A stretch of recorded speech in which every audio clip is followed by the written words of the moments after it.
Heavy rain hammers the tent. Outside, a massive horde of flesh-eating zombies. Someone violently pounds the door, screaming for rescue. "It is me, Zong Hong," he wails. Inside, everyone is terrified. 3 guys desperately hold the door. One stammers, "What do we do?" Cue the annoying blonde girl. She screams at them to open up. "He is our classmate. We cannot abandon him. I am the class president. I will take full responsibility," she yells. "Leaving him outside is literal murder." Yes, the classic naive logic. One guy argues he is probably already infected, but she refuses to listen. Gritting his teeth, the guy turns to Ye Bei. "I will open it. You slam it shut the second he is inside." Without waiting for Ye Bei to answer, he starts counting. Everyone braces themselves. 3. He rips the door open. Suddenly, Ye Bei gets tackled. The guy beside him has already turned. Absolute chaos. "He is infected," someone shrieks. Miss President immediately turns tail and runs. Amidst the screaming, Ye Bei raises his arm to block the bite. Chomp. Agonizing pain explodes. Suddenly, his life flashes before his eyes. The day he lost that arm. The endless zombie swarms. The fall of humanity. The apocalypse. A mysterious hooded man asks, "Are you sure?" A doctor nods. With 0 options left, they push the glowing button. Flash. He blinks. He is right back before the door opens. After surviving hell on Earth with only 1 arm, our veteran has regressed. Outside, zombie Zong Hang aggressively pounds the door. Miss President Ruoxi is back at it. "Open the door. I will never abandon a classmate." Ye Bei just blankly stares at her foolish face. She glares back. "Are you deaf? You're basically killing him." Ye Bei takes a deep breath. It is real. Regression's successful time to change his fate. He smirks at her. What if he is already bitten? "Will you take responsibility for our deaths?" She scoffs. "No one saw him get bitten. Where is your proof?" "As president, I take full responsibility." Ye Bei bursts into a cold laugh.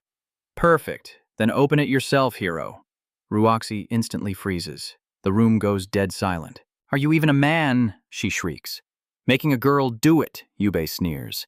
"It is so easy to act holy when you risk absolutely nothing. You are just a massive hypocrite."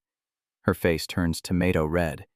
"Shut up, I am not scared," she screams. "You pathetic cowards, move out of my way." She aggressively grabs the knob. Bam! The door violently flies open. Zong Hong crashes inside. Surprise. He is totally a zombie. Chaos erupts once more. The door crashes down. Ruoxi scrambles backward only to find the bloody monster mere inches from her face. The zombie lunges. Everyone scatters like rats. Trembling Ruoxi desperately grabs the innocent guy next to her and violently shoves him forward. "Protect me!" she shrieks. Wham! A foot connects with her ribs. Ye Bei kicks her straight into the zombie. The undead grabs her waist, jaws snapping at her ear. Suddenly, a screwdriver ruthlessly impales the monster's skull. Pop! Brains and blood spray everywhere. Ye Bei watches the beautiful carnage with a chilling smirk. Ruoxi tumbles outside, hopelessly tangled with the twitching corpse. "Save me," she sobs, looking up at Ye Bei. Oh, he remembers his past life well. How this witch ruined everything. He casually picks up the fallen door. "Wait. What are you doing?" Bam! He locks her outside. He turns to the stunned crowd. "Why were you guys not closing the door?" Panic mode activated. The group frantically blocks the entrance. They pile up furniture. Heavy boxes, ladders building a massive barricade. Outside, Ruoxi desperately pounds the wood. "What are you doing? Let me in. I am the class president. You cannot treat me like this." Hilariously, absolutely no one moves a muscle to save her. Instead, the terrified students just keep stacking more chairs. Ye Bei watches in glorious silence. Time slowly ticks by. The rain completely stops. Soon, Ruoxi's annoying screams finally fade away. Peace, at last. But now the room's atmosphere is completely suffocating. Everyone is utterly terrified of Ye Bei. The once nice guy now radiates pure villain energy. He glances around. Girls quietly sob. The guys refuse to make eye contact. "Why do you look so scared?" "Oh," he asks innocently. They furiously shake their heads. The blonde guy awkwardly bows. "Thank you. If you had not kicked her, I would have been zombie bait." The mood instantly shifts. Suddenly, everyone agrees Ruoxi was a selfish snake who would gladly sacrifice them all. Ye Bei chuckles darkly. "Well, since you guys are so brave now, let's open the door." "Want to check outside." They freeze in absolute horror. "Why would you go out?" He dramatically sighs. "Maybe kicking her was slightly harsh. Let us just see if she survived." They furiously protest. "Zombies are everywhere." Ye Bei's eyes turn icy. "Move out of my way." Trembling like leaves, they quickly dismantle the barricade and crack the door. He confidently steps onto the grass. Beautiful morning light shines over the empty field. No, Ruoxi. No Zonghang. 0 zombies. Clack. The door slams completely shut behind him. From inside, they frantically shout, "We cannot let a crazy murderer back inside. He will kill us all." What a predictable betrayal. Ye Bei does not even flinch. He just calmly strolls across the open field. Inside, the cowards whisper that he is completely insane. Suddenly, the blonde boy gasps. A terrifying female zombie is standing right in Ye Bei's path. But he does not stop. The monster spots him. A psychotic grin spreads across Ye Bei's face as he grips his weapon. Boom! He aggressively charges forward. Before the zombie can even blink, he brutally smashes her skull. He relentlessly crushes her skull right into the dirt. Inside, the group watches in utter disbelief. He really is a monster. But Ye Bei pants heavily, even for a veteran that took serious effort. He squats by the corpse and strikes gold, a shiny pearl-like drop. He smirks, an energy stone. The apocalypse's core and his golden ticket to surviving it. Cue the dramatic footsteps behind him. He turns. An ancient zombie shuffles closer. Ye grips his weapon and charges. Boom, another one bites the dust. Inside, a girl gags hard. Meanwhile, the blonde guy's brain short-circuits. Wasn't this dude a massive coward? Talk about a crazy glow-up. The peanut gallery starts whispering. He is totally faking it. Nobody levels up overnight. One guy nervously suggests letting him back in. I mean, he is strong. He can slice up zombies. The others fiercely refuse. He is a total psycho. He might chop us next. Smash. The window shatters. Ye casually peers in. You guys still hiding? He smirks. Come on out. Zombie slaying is actually pretty fun. They shake in terror. Suddenly, a scream. Watch your back. A zombie violently lunges. But Ye Zero panic. He casually glances back, lifts his foot, and kicks it right in the chest. He readies his weapon and absolutely wrecks its jaw. Thud. Another undead bites the dust. The group watches completely paralyzed. Ye wipes zombie guts off his face. Crickets chirp. He notices their bugged-out eyes. Honestly, no idea if this goop is contagious, he casually notes. I would love to stay, but it is super risky. Wouldn't want to accidentally bite anyone. Then he pivots like a dramatic male lead. Good luck surviving. They stare as he actually walks away. He strolls through campus, scaling the stairs. Yep, this is the classic prologue. Day 1, half the world gets infected. Bye-bye government economy and society. Gone. Monsters multiply, and panic spreads like wildfire. The classic Dark Era setting. In his past life, he literally chopped off his own arm just to survive day 1. 15 years of hell followed until he met the mechanic. The absolute legend who sent him back in time. Now, he is taking a casual stroll through the apocalypse. Survivors peek out. Some think he is a badass. Others swear he is a total lunatic. He ignores the haters and heads to the park. A bunch of zombies are just chilling there, completely idle. They do not move until he turns his back. Then, aggro-triggered, they charge. A spectator yells that the kid is toast. An old guy mutters searching for food now is pure madness. Ye just smirks. One swing and a skull gets deleted. Another one drops. A brutal slam finishes the third. The crowd is shook. Where did this dude get those massive stats? Behind a curtain, a girl stalks him. I will totally assassinate that jerk one day, she mutters. 3 kills in and Ye is panting hard. Cue the ominous birds scattering. 3 more zombies lock onto him. Okay, terrible luck. One creepy crawler scuttles toward him. He nopes out of there. His loud combat totally spawned a mob. From a window, some guy mocks the kid sprinting for his life. Ye spots a convenience store and violently bangs on the glass. He glares at the security camera. Hey, open up. I have got a mob on my tail. An old dude inside scoffs, as if anyone would open up for a random noob. But shockingly, the gate rolls up anyway. A zombie drifts around the corner and leaps. Wham, midair headshot. A grandma zombie staggers up next. He mercilessly drops her too. He expertly dive rolls under the half-open shutter. The undead crash against the glass, but he's safe in the respawn zone. And wow, this loot top-tier supplies everywhere. A solid base behind the counter where a little girl watches him. Next door in a trashy nightclub, Spank is peeping through binoculars. He claims this kid is soloing the whole map. The Mohawk thug tells Boss Centipede a mere student just soloed 6 monsters. Boss Centipede bursts into villainous laughter. Cheap women draped all over him. Bah, these monsters are low-level trash. If a school kid can farm them, we will rule this server. Back in the store, Ye pulls a cheeky grin. He stares at the counter. Come out, stealth mode failed, and toss me the keys so I can lock up. Crickets again. He dramatically sighs, groans, and clutches his arm. Oh, my health is critical. I might actually die. A girl pops out from behind the counter, tossing him a medkit. He instantly grabs her wrist. Please, let's not force a sudden romance subplot here. She literally looks like a middle schooler. Ye demands the shutter remote, swearing he comes in. Peace. She plays dumb, asking what remote, even though it is glaringly obvious in her tiny hand. He steps up and easily swipes it. She scrambles back, hiding her terrified eyes locked on his face. He kicks a shelf just to make her flinch. You actually fell for the fake injury trick, noob. Time skips. Rain starts dumping outside. He flops onto a bed, stamina depleted. The kid carefully patches up his amputated arm. The pain is absolutely hellish, but he tanks it like a boss. Finally, she says she is done. He actually thanks the kid for the clutch heals. She shuts the first aid kit, explaining the outside map is way too high level. Her dad told her to camp in the store. He can rest here. She will fetch some food buffs later. She leaves. He sighs. She is way too pure for this genre. Out of everyone, she was the only person who let him in. Without her, game over. Suddenly, he hears her voice out front asking what some creepy dudes want. That instantly snaps him awake. A squad of thugs is at the door. Boss Centipede mockingly thanks her for letting his gang inside. Panicking, she asks if they just want loot. He flashes a villainous grin. Yep, and now this entire base is mine. She stammers that her dad will be back any second. They burst out laughing.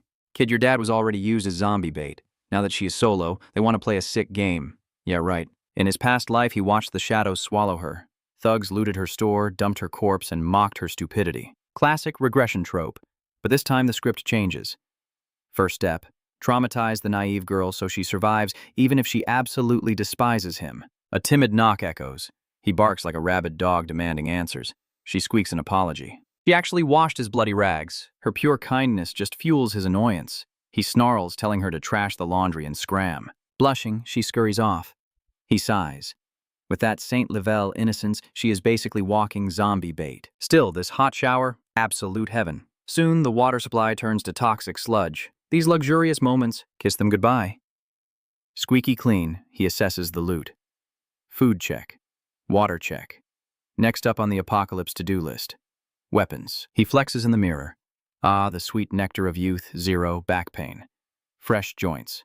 Truly, a divine cheat skill. But tragedy strikes, his ripped 8-pack is gone. Opening the door, he spots a tailored suit. He yells, "Do I look like a zombie-slaying CEO?" Meanwhile, at a sketchy club, a thug named Centipede rallies his low-level mob.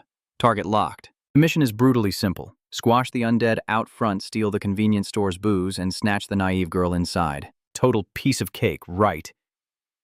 He barks orders to his minions to start the slaughter. Outside, the undead play ping-pong against the glass. Inside, Yao snaps at the girl. Drop the innocent act. Time for an interrogation. Where's your backup? She tearfully whispers. Her dad went on a loot run and never came back. Yao smashes the table. Are you brain dead, letting a blood-soaked stranger inside? What if I was a psycho? Got a counterattack plan. Trembling, she stammers about saving a bleeding man. He roars back, "Did you miss the literal monsters chasing me? Your golden retriever energy will get us killed." Honestly, tossing her to the horde would severely reduce his stress levels, but solo leveling gets lonely. New rule, you are my loyal minion. Disobey one word, and I'll end you myself. Meanwhile, the mob marches toward the horde. Spoiler alert, the horde marches back, the thugs stride in with big protagonist energy. Then their frontliner gets instantly chewed up. Ego shattered.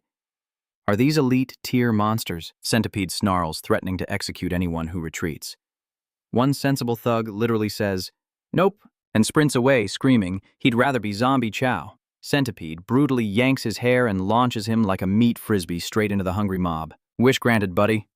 The poor extra screams a final curse before getting brutally munched. The remaining fodder panic swing their weapons, but it is an endless wave. Centipede's villain brain finally computes. This aggro is way too high. Time to tactically retreat. Back at the safe zone, the atmosphere is chillingly peaceful. The naive girl serves our main character a steaming bowl of instant ramen, plus the boiling water he requested. Yao shoos her away like a stray cat. Do not enter unless summoned. She obediently nods, sealing the door shut. He aggressively slurp tests the noodles. The flavor of non-apocalyptic, MSG, simply legendary. Outside, a desperate centipede plays a deadly game of monkey bars on the store's awning, dodging snapping jaws. Yao casually approaches with the boiling water. The thug barks a threat. Yao just smirks, unscrews the cap, and gives him a scalding liquid handshake. Skin sizzles like bacon. Centipede shrieks but clings for dear life. Falling means becoming a buffet. He whines for rescue while simultaneously making death threats. Absolute clown, Yao mutters. Suddenly, a tiny tug, the saint-like girl, pleads, "Stop, let him inside." "Be nice." Yao freezes. Didn't he literally just ban her from the second floor? She babbles about her dad's pacifist teachings. Yao stares at this absolute liability. "You seriously think he won't instantly stab us?" Playing the victim centipede swears he is just a hungry, misunderstood soul, trapped by the zombie ocean. Yao clicks his tongue in pure disgust. He really wanted to boot this trash into the mosh pit, but then he spots a trusty box cutter. Fine. They drag the thug in. Centipede fakes a sweet smile, then instantly declares a hostile takeover. "My kingdom now, defy me and die." The naive girl's jaw drops. Meanwhile, back at the doomed club, survivors desperately brace the door. A bald extra violently curses their boss for this nightmare. Terrifying shrieks echo. The fragile wood is splintering.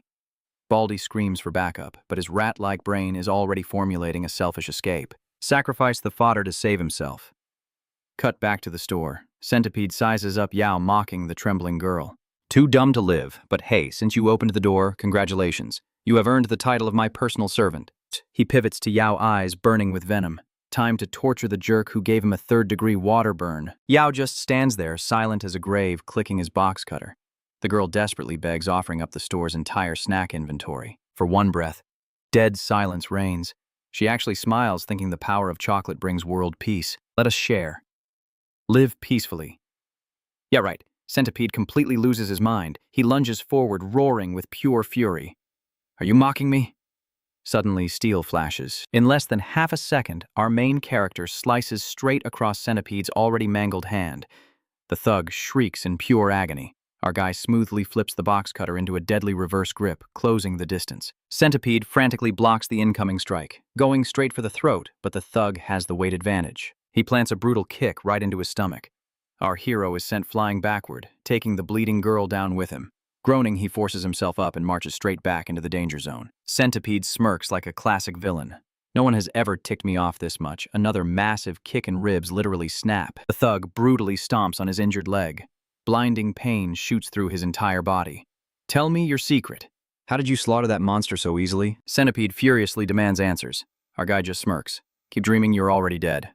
The merciless stomping continues. The villain laughs, confident he will break him. The little girl just watches in absolute horror. Honestly, our main character is letting this happen on purpose. A painful, hardcore lesson on how ruthless this new world truly is. Finally, he coughs up blood and begs him to stop. "Fine, I will tell you everything." Centipede orders him to spill it quickly. "Be a good boy, and I will make your death quick and painless." Instead, our hero spits a mouthful of blood right into his ugly face. "Huge mistake!" The thug slams him against the wall, delivering another savage kick. Stomping, punching, screaming for him to just die already. Okay. This educational beating is officially out of control. But suddenly the tide turns. The little girl bravely lashes out, landing a desperate hit on the villain's neck. He whips around, eyes blazing with rage. "What do you think you're doing, you little brat?" He shoves her violently. She hits the floor hard. Snatching the dropped blade, he roars like a madman. "You are both dead meat, but his timer just hit 0. Our guy swings a heavy steel pipe straight into the back of his thick skull. Centipede instantly crumbles to the ground. Our hero can barely stand.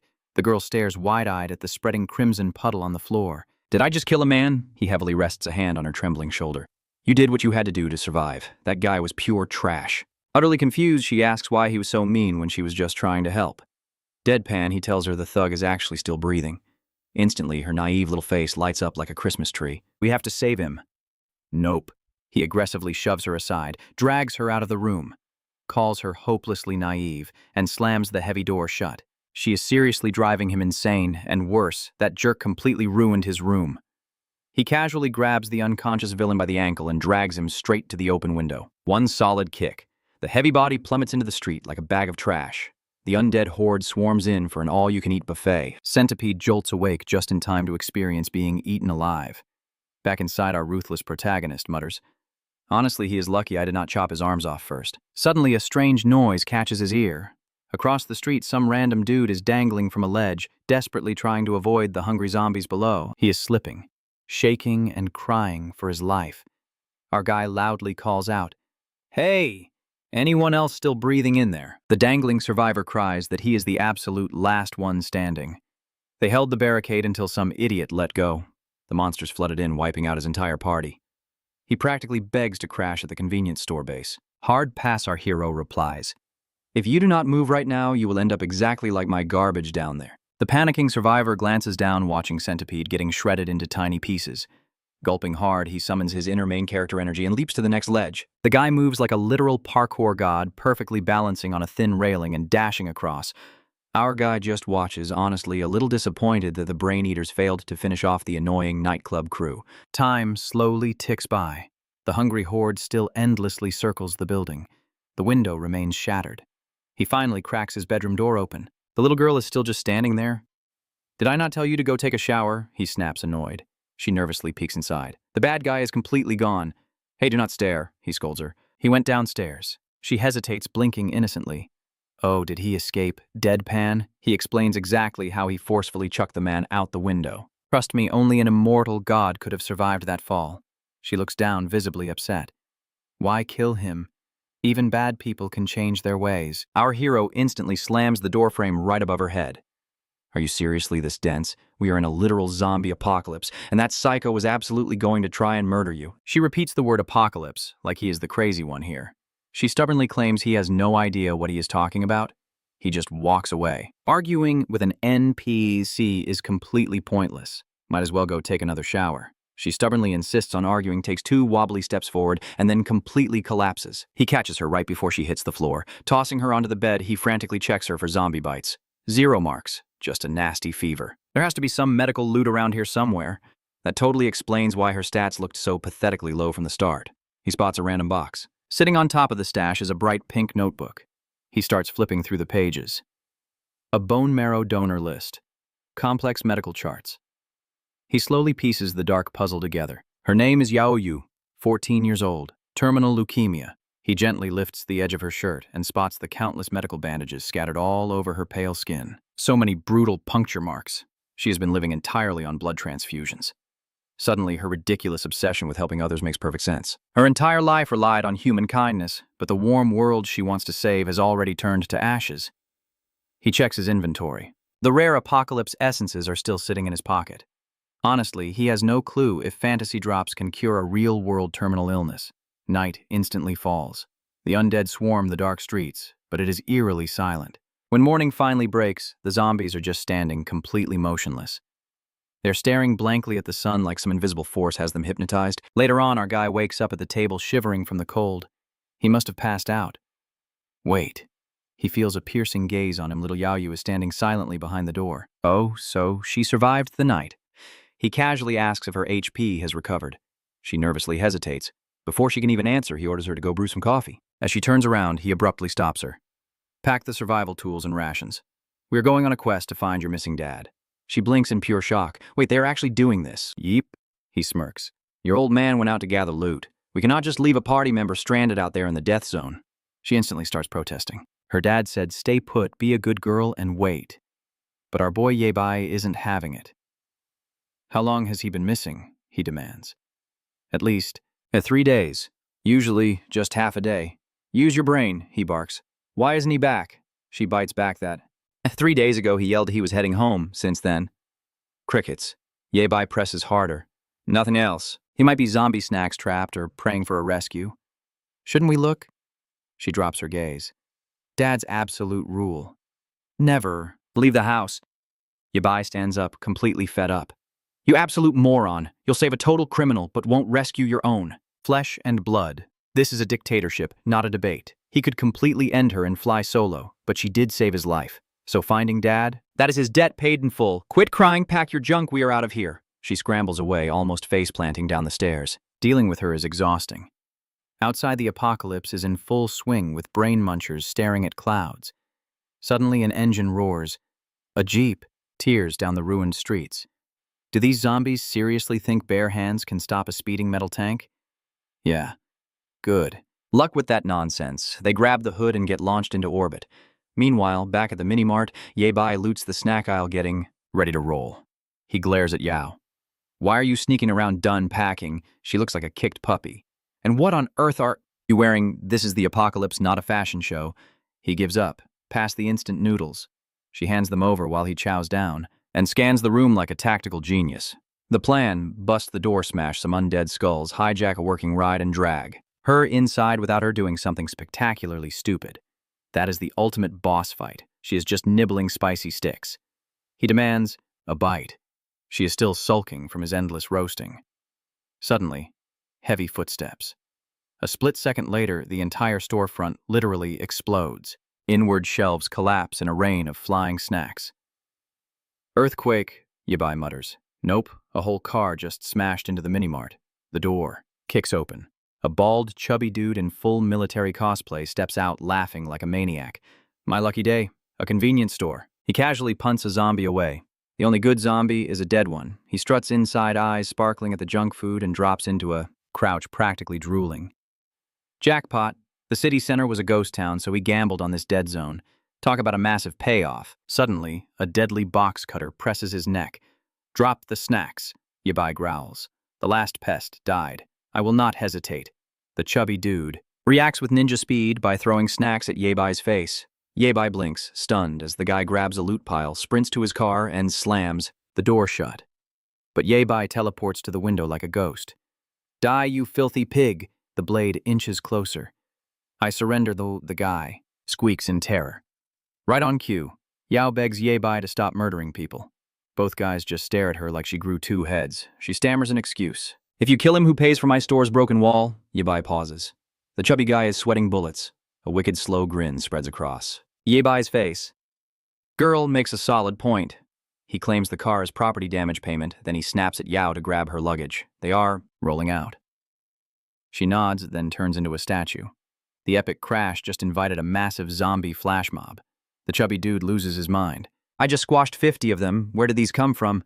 Yao dives into the back seat. Doors slam shut. Buckle up for safety, the driver screams, and he absolutely floors it.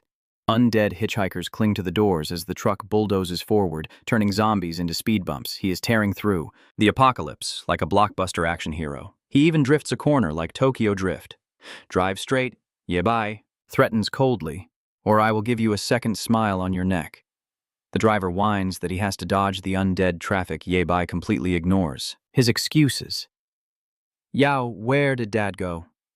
Fudong Supermarket. That was his last known location. The chubby driver groans like he is dying. Bro, that place is packed on a Tuesday. It is basically zombie headquarters now. Stop whining, Ye Bei barks. Drive or die right here. They finally ditched the brain-eating fan club. The chubby driver smirks at the rear view. Hey, if it gets boring, I can drop some beats. Out on the open road, things actually chill out. A lone zombie chills on the asphalt, gripping a random stick. It weakly raises one arm for a ride as the monster Jeep speeds closer. The driver does not even touch the brakes. He flattens it like a pancake without blinking, blasting pop tunes loudly, chewing candy and mowing down everything in his path. This guy is having the absolute time of his life. Turn it down, Ye Bei grunts. I need a nap. Chill out, bro, the driver laughs. This ride is a fortress. Ye Bei slowly raises the deadly box cutter. You are not listening. Absolute silence. The driver violently slams on the brakes. I did not say stop the car. Ye Bei glares. I said stop the noise. The driver gulps nervously. We're out of gas. Ye Bei and Yao instantly scream in pure, unadulterated frustration. The driver awkwardly apologizes. My bad, I forgot gas stations were not a thing in the apocalypse. He aggressively stuffs snacks into his face. If I die with a full stomach. Suddenly, Yao hears a terrifying sound. A hulking, massive zombie presses its ugly mug right against her window. They stalled right next to a park, and a massive horde is throwing a welcome party. Even in this tank, they will be trapped like canned tuna. Just then, Ye Bei spots a shiny machete stashed behind the seat. Zombies bang aggressively on the glass. Bam, a car door kicks open. Straight off its hinges, Ye Bei steps out, looking like a casual Grim Reaper. A zombie lunges, flash of silver. One decapitated inside Yao shakes like a leaf. Ye Bei flashes a wicked grin. Ooh, nice edge. Another brain eater shuffles up. For weaklings like these, this blade is overkill. Slash another, bites the dust. 2 more. Crash the party. He Sparta kicks one in the chest, spins like a Beyblade, and slices the other in half. The driver's jaw hits the floor. Even Yao, the chubby driver, gapes like a fish. Another monstrous zombie hits the dirt. Yab casually taps his blood-soaked blade against the hood. Get out! The driver frantically shakes his head, absolutely terrified. Look, stay inside and you are zombie chow anyway. Yab points to the abandoned cars. We need fuel. Siphon it. While our ruthless main character slaughters the undead, the mechanic is on gas duty. He talked a big game earlier, so he better know his way around an engine. Yab orders the sick girl Ye to stay put. It is way too dangerous. He jerks his chin at the driver to move. The chubby guy hesitates, begging for a tiny mental breakdown. Too late. Yab already decapitated another monster. 0 hesitation. 0 fear. He easily slices through rotting flesh and barks, "Move your butt." Suddenly, the driver remembers the spare fuel cans in the truck bed. He realizes clinging to this overpowered psycho is his only survival ticket. Yab mercilessly slaughters another one.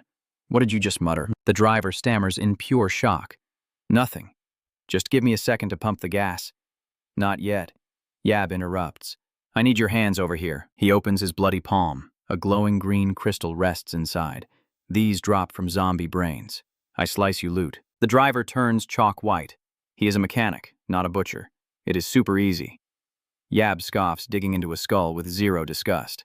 The poor guy gags. That is absolutely foul. I'm going back to the car. Go ahead and become minced meat, Yab threatens. But how am I supposed to dig without a knife? Use your bare hands. Yab casually steps up and murders another freak. The driver violently gulps tiptoes toward the corpse and totally panics. He sprints to the jeep, snatches a wrench, and prays for his life. Cut the nonsense. Yab barks. Start looting sweating buckets. The driver hovers over the mangled head. It is totally dead right. Taking a deep breath, the chubby mechanic whacks the skull and digs around. Pop. A shiny green crystal rolls right into his palm. Wait, that is it? He blinks in shock. That was way too easy. There's actually loot inside these rotting melons. He never dreamed a human brain could spawn a literal item drop. Are these worth serious cash? He drools. Shut your mouth. Yab grunts. The mechanic's gears start turning. Is this crystal why people mutated into ugly flesh eaters? Maybe he should secretly pocket a few. Meanwhile, our overpowered main character mows down another horde. Finally, he pauses. That is enough farming. The distant stragglers are not worth the stamina. This weak body is still completely untrained. It is way more exhausting than it should be. He glares back. What is the crystal count? The chubby guy smiles like a greedy merchant. Tons. This is actually kind of fun. Clean the loot packet up and pump that gas. Time to roll out. Back in the car, Yab checks on Ye. Oh no, she is way worse. He grabs her shoulder, shouting her name. Her skin is literally boiling. The fever is spiking dangerously high. He desperately digs through her backpack. They already fed her pills and water. The nosy mechanic peeks in. Is she turning into one of them? Shut up and drive. Hours pass and her fever finally drops a notch. Maybe she was just baking in this tin can, the driver chuckles nervously. Feeling better? Yab shoots him a deadly glare. They lost precious hours because this clown faked an empty gas tank earlier. Pull another stunt and you are zombie food. The terrified driver violently apologizes. I swear no more lies, boss. Ye groggily opens her eyes. They hit the road again. After miles of awkward silence, the driver tries kissing up. He praises the main character's crazy sword skills and asks for his name. Tell me yours first, Yab demands. Xiaohang. I own a mechanic shop downtown. This sweet ride. A customer dropped it off and then the apocalypse happened. Finders keepers, I am Yab. Screech. Xiaohang slams the brakes out of nowhere. The heavy truck violently skids. Yab grips the seat to stop from flying through the windshield. Are you crazy? The road is totally deadlocked. Up ahead, a wall of burning wreckage blocks the entire highway. Not even a tank could squeeze through Ye is shivering like a leaf, but she manages to sit up. Yab narrows his eyes at the flaming chaos. There goes the shortcut to find her dad. She stares at the flames, completely silent. Wait, I know a detour, Xiaohang suddenly squeaks. It is a long way around. Are we risking it? Obviously, but we need epic gear first. Yab demands to know if this mechanic has connections to a weaponsmith. Xiaohang scratches his double chin and nods. He knows a guy. A master blacksmith from his old hometown. Real artisan skills. That instantly grabs our main character's attention. High chance a guy like that survived. Even if he is dead, his forge is a treasure trove. Look at this custom machete. He forged it. High-tier materials mean absolute legendary weapons, totally worth the detour. Xiaohang happily starts babbling about his childhood days, Shoshier whispers. Our exhausted main character has already fallen fast asleep. They rumble across a rusty bridge into a new district. Xiao Hong waddles out and stretches his aching back. Finally here. Years have flown by, but this dump looks exactly the same. Yab coldly scans the eerie streets. This forge better be real. Because if you lied, I am burying you right here. Rule number 1 of the apocalypse. Clear the mob spawns first. He glares at the wandering zombies. Do any of these ugly mugs belong to your blacksmith buddy? Xiao Hong awkwardly sweats. Hard to tell without their jaws. Then grab your wrench and start farming crystals. Yab orders. Wait, a shaky voice calls from the jeep. It is Ye. She bravely steps out. I want to fight too. Yab bluntly tells her. She will just pass out, get bitten, and drag the whole team down, but she stubbornly insists. I am totally fine now. I will be super careful. Xiao Hong chuckles. Hey, if the sick girl is feeling brave, I will crack the skulls and she can loot. Yab's voice drops to absolute 0. Listen closely. If either of you gets bitten, I will slice your heads off myself. Ye shivers. He is not joking. He would kill them in a heartbeat. With a terrifying dash, Yab charges in, dicing up the undead horde. Xiao Hong nervously plays whack-a-mole with zombie skulls while Ye eagerly bags the glowing crystal drops. But wait! From a shadowed window high above a creepy figure spies on them through binoculars. A scarred man casually smoking a cigarette, his eyes gleaming with pure sinister malice. A lackey bursts into the room, Moss Lu. The antagonist snarls without even turning around. Knock next time, you worthless rookie! The ground trembles. Boss Lu raises an eyebrow. What now? They hide in the neighboring forge. 3 goons watching one absolute madman slaughtering zombies completely solo. Boss Lu scoffs. We saw him. So what? The rookie stutters, sweating bullets. Boss, this guy is a total monster. Boss Lu smirks, waving his hand. A trembling girl serves him instant noodles. He chucks the cheap packet at the rookie. Eat up, then speak clearly. The rookie practically drools. Boss Lu is so generous. Lu creeps his hand over the exhausted girl next to him. She looks completely drained, starving, collapsing to the floor. Lu issues his dark decree. Take out that chubby sidekick first. Round up the boys. We wipe them all out. Big rewards for the killer. Meanwhile, back at the shop, the zombie wiping is complete. Only 1 loot core remains. Ye Bei orders Xiao Hong to scout the perimeter. Time to loot the building. Boom. He kicks the door wide. A fully equipped blacksmith forge awaits. His eyes dart around. Heavy anvils, professional tools, weapon racks galore. The fires are still blazing. Someone literally just left. Xiao Hong waddles in, noting the place is totally untouched. Where the heck did the owner run off to? Ye Bei snaps, grab the monster cores and scrap metal. Polish your rusty blade. Xiao Hong points at the shiny wall weapons. Bro, why not just loot these Ye Bei scoffs? Standard trash. In a week, they will snap like twigs. Xiao Hong gasps. Wait, are you forging custom gear? Ye Bei barks, less talking, more moving. Fetch the cores. Xiao Hong grumbles under his breath, calling him a bossy tyrant. Yao Yu peeps up, asking how she can help. Suddenly, the forge roars to life. Pistons slam. Mechanic class activated. First skill construction. Ye Bei shoves a steel pipe straight into the inferno. Clang. Clang. Xiao Hong watches, jaw dropped.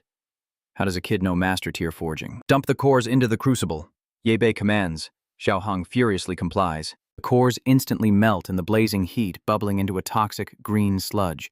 A magical, overpowered aura bursts forth. Ye Bei casually slices open a bottle of sweet strawberry juice and dumps it into the molten core.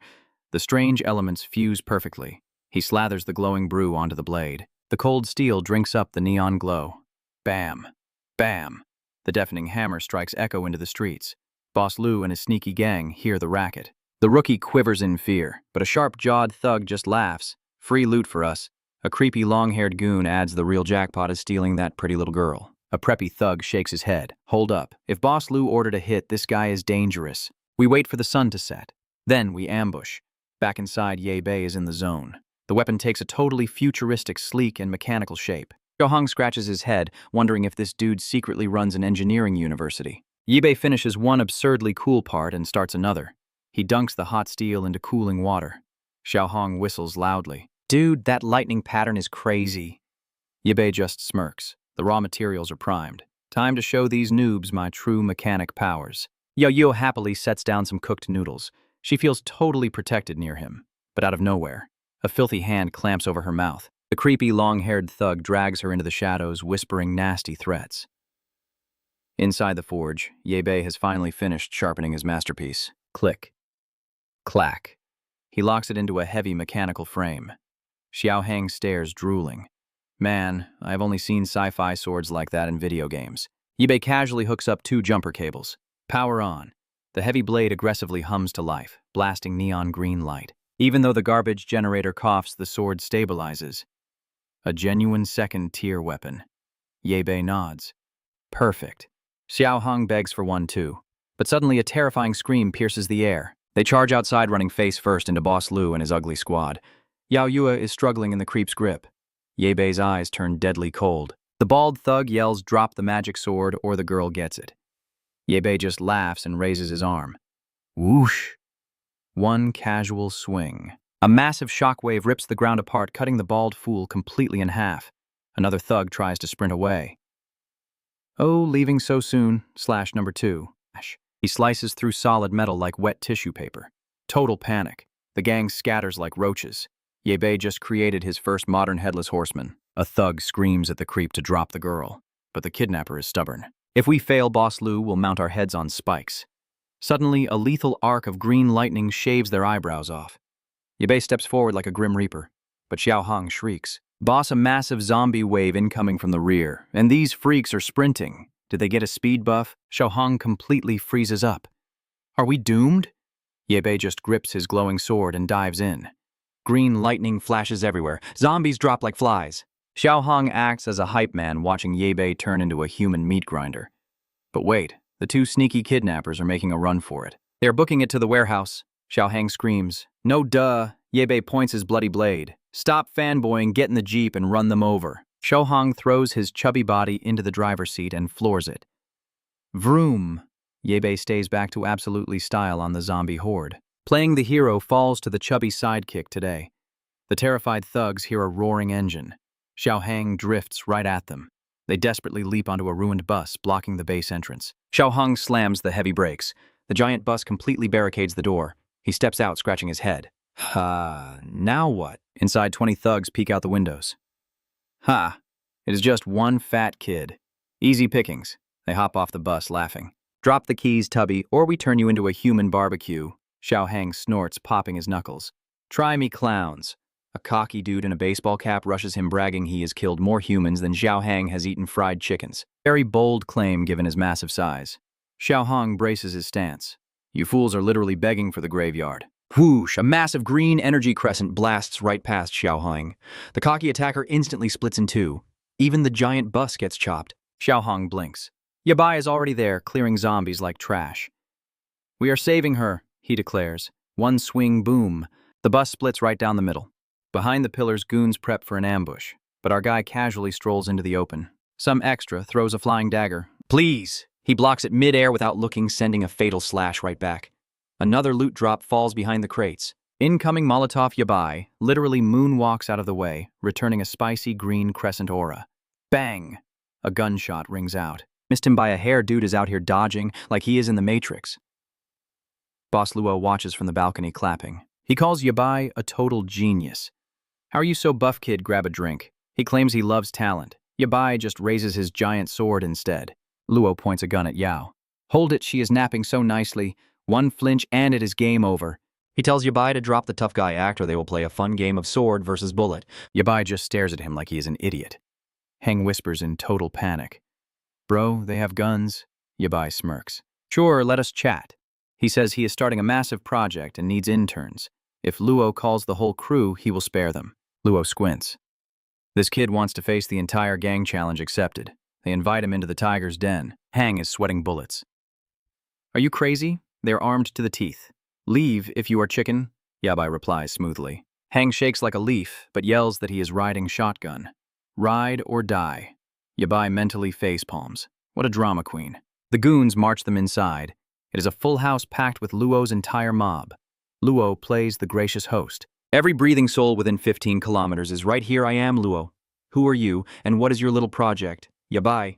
He says he remembers him. He asks if Luo knows how the apocalypse started. Luo freezes. Wait, how does this kid know his name and the apocalypse lore? Ye Bei gives him a sarcastic thumbs up for hoarding snacks early. He even name drops Luo's super secret club, the Nether Dragon Gang.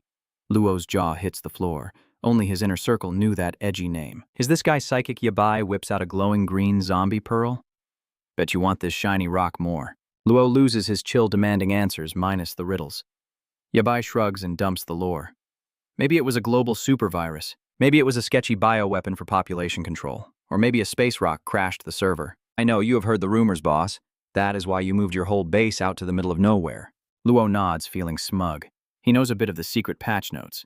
He pulls 2 dirty pearls from his own pocket. He admits he has no clue why zombies dropped this loot, but he bets Ye Bei's big project and that ridiculous oversized sword are related. Bingo. Ye Bei nods, but he needs a hand. Luo agrees, but wants to inspect the legendary sword first. Ye Bei lifts the heavy blade. Luo taps his gun near the sleeping girl. No sudden moves, hero. Ye Bei hands it over like a good boy. A minion grabs the hilt and instantly faceplants. It is too heavy. Luo laughs and tries it himself. He completely throws his back out. Awkward. Brushing it off, Luo demands the tutorial. Explain. Ye Bei drops the knowledge bomb. When people turn into walkers, they grow these pearls. First, they are dark and weak. The longer they stay in the zombie's head, the juicier they get. Humans can actually absorb this crazy energy. It even crafts weapons that make normal steel look like plastic. Luo leans in, practically drooling. Wait, so if we eat them, do we level up infinitely? Ye Bei laughs. Sure, you can eat them, but you will probably mutate into a zombie. Luo asks about the lucky ones who survive the snack. Watch and learn, Ye Bei smirks. Step 1 of the magic trick. Let there be dark. He crosses 2 live cables. Green aura erupts. The main generators spark sizzle and blow up entirely. Pitch black. What the heck did you do? Luo screams, but Ye Bei already snatched back his sword. He dashes. The first swing whiffs. Luo fires blindly in the dark. Ye Bei glides past the bullet, like a ghost slicing the boss cleanly in half. The mob boss realizes too late he messed with a main character. The Nether Dragon Gang gets cancelled right here, Ye Bei mocks. In my past life, you guys became evil slaver villains. Not on my watch. Pierce the gang is reduced to sliced meat. The room is a total bloodbath. Ye Bei glances at the sleeping Yao. The ultimate badass softens up. He tucks her hair behind her ear. The apocalypse is ugly enough. No need for her to see this mess. Suddenly, a shadow creeps in through the door. It is Hang the Token Coward. He flicks on a flashlight, absolutely jaw-dropped. Dude, you soloed the entire boss room. Yep. Ye Bei casually loots a weapon from the floor. Quest complete. Hang scratches his head. We came here for just this rusty thing. Oh, just you wait, Ye Bei chuckles. Weapons literally evolve now. They are insanely broken. Hang is totally hyped to see its final form. He even praises Ye Bei's 200 IQ move, frying the power grid with those pearls. Genius. Then a glass bottle clinks in the corner. Both guys snap their heads. A random girl is huddled there, crying and begging for mercy. Xiao Hong completely loses it.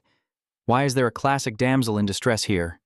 She tearfully claims Luke Shan kept her hostage, treating her like a total slave every single day. She swears she is not with the bad guys.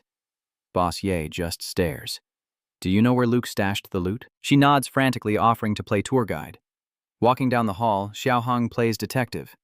Hometown Eastern City, she squeaks. They pause at the dingy elevator. The jackpot is on floor 6.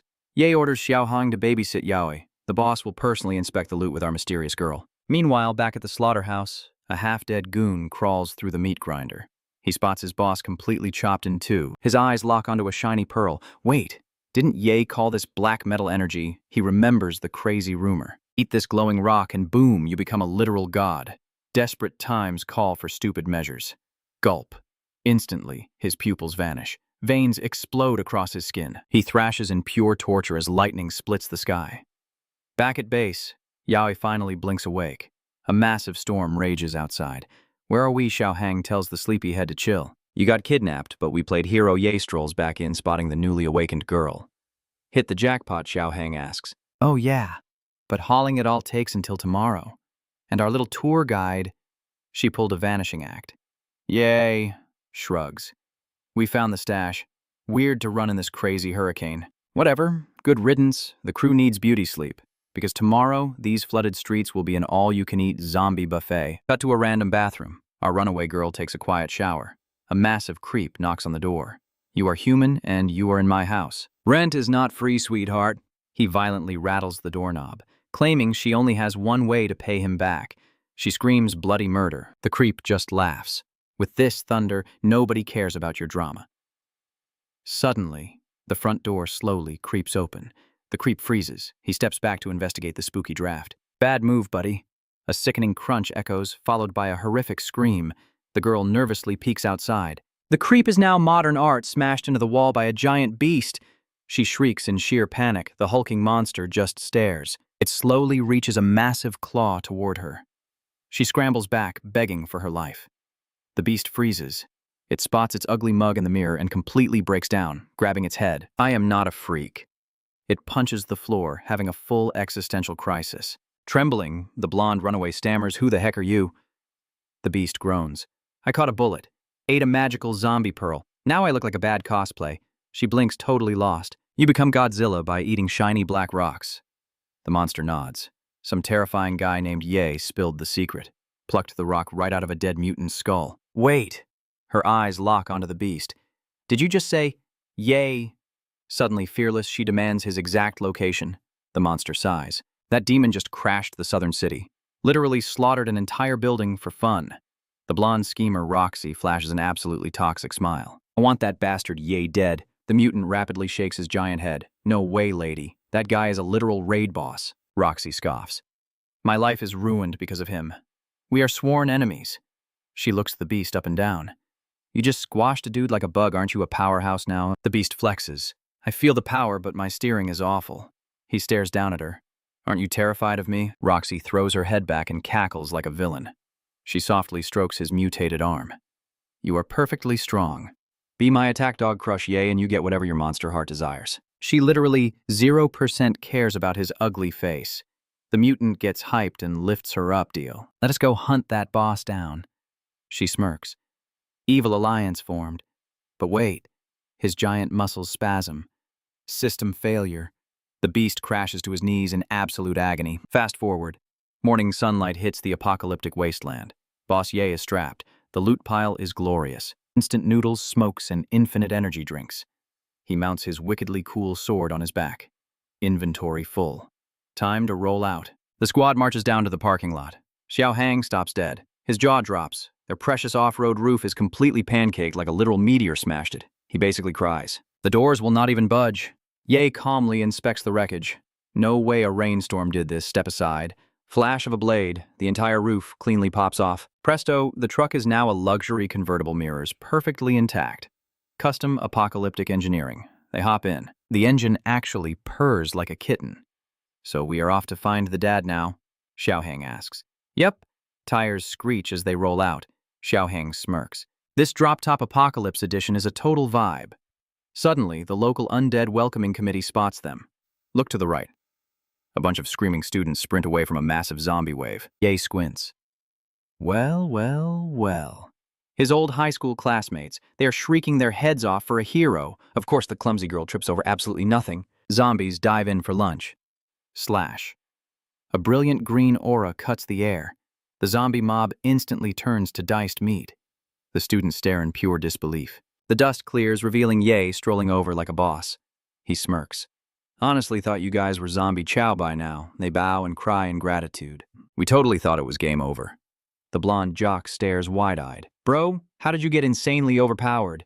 Ye leaves him on red. "Where's the field trip heading?" They babble about escaping campus. Rumor has it there's a safe zone island, but half the class already respawned in heaven. Suddenly a guy spots the sweet drop top. "Hey, can we hitch a ride?" A starving girl pushes to the front. "Please tell me you have snacks." Yaoi watches from the back, judging how totally pathetic they look. Xiaohang snorts, whispering. "Yeah, right, they just want to hijack our cool ride." Boss Ye simply raises one hand. "Shut it. The tank is practically empty. I am not your personal chauffeur, plus nothing in the apocalypse is free. Time to pay up for the rescue." The desperate classmates nod like bobbleheads. "We will do literally anything." Ye flashes a devilish grin. Xiaohang read them the terms of service. Xiaohang practically glows, loving the power trip. Ye casually strolls toward the remaining undead mob. "I will slice them up. You guys handle the loot cleanup." The students just blink in sheer confusion. Total chaos. Xiao passes out tools, giving a quick zombie skull-cracking 101. Super easy, well until one girl just straight up faints. Yao Yuer barely blinks. The skulls are squishy, guys. It's like scooping ice cream.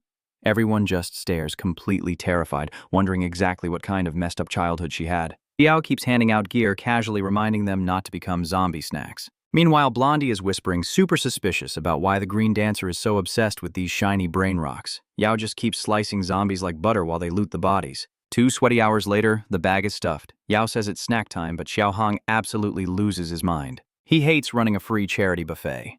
The students are literally begging, but our chubby friend guards the snacks like a dragon. Suddenly, a heavy metallic crunch rocks the car. Boom! It's the fully mutated boss monster from earlier striking a pose. Yao instantly recognizes this ugly mug. An evolved ability user, run, he screams, nearly losing an arm to a massive swipe. He furiously backflips and fires off a flashy green energy wave, but the beast dodges. Oh great, it has brain cells. Then the sound of slow clapping. Ruby steps out of the shadows. The low-cut drama queen herself. Yao glares while the students completely lose their minds, the class rep. Ruby brags she survived by playing dirty, all just to hunt Yao down.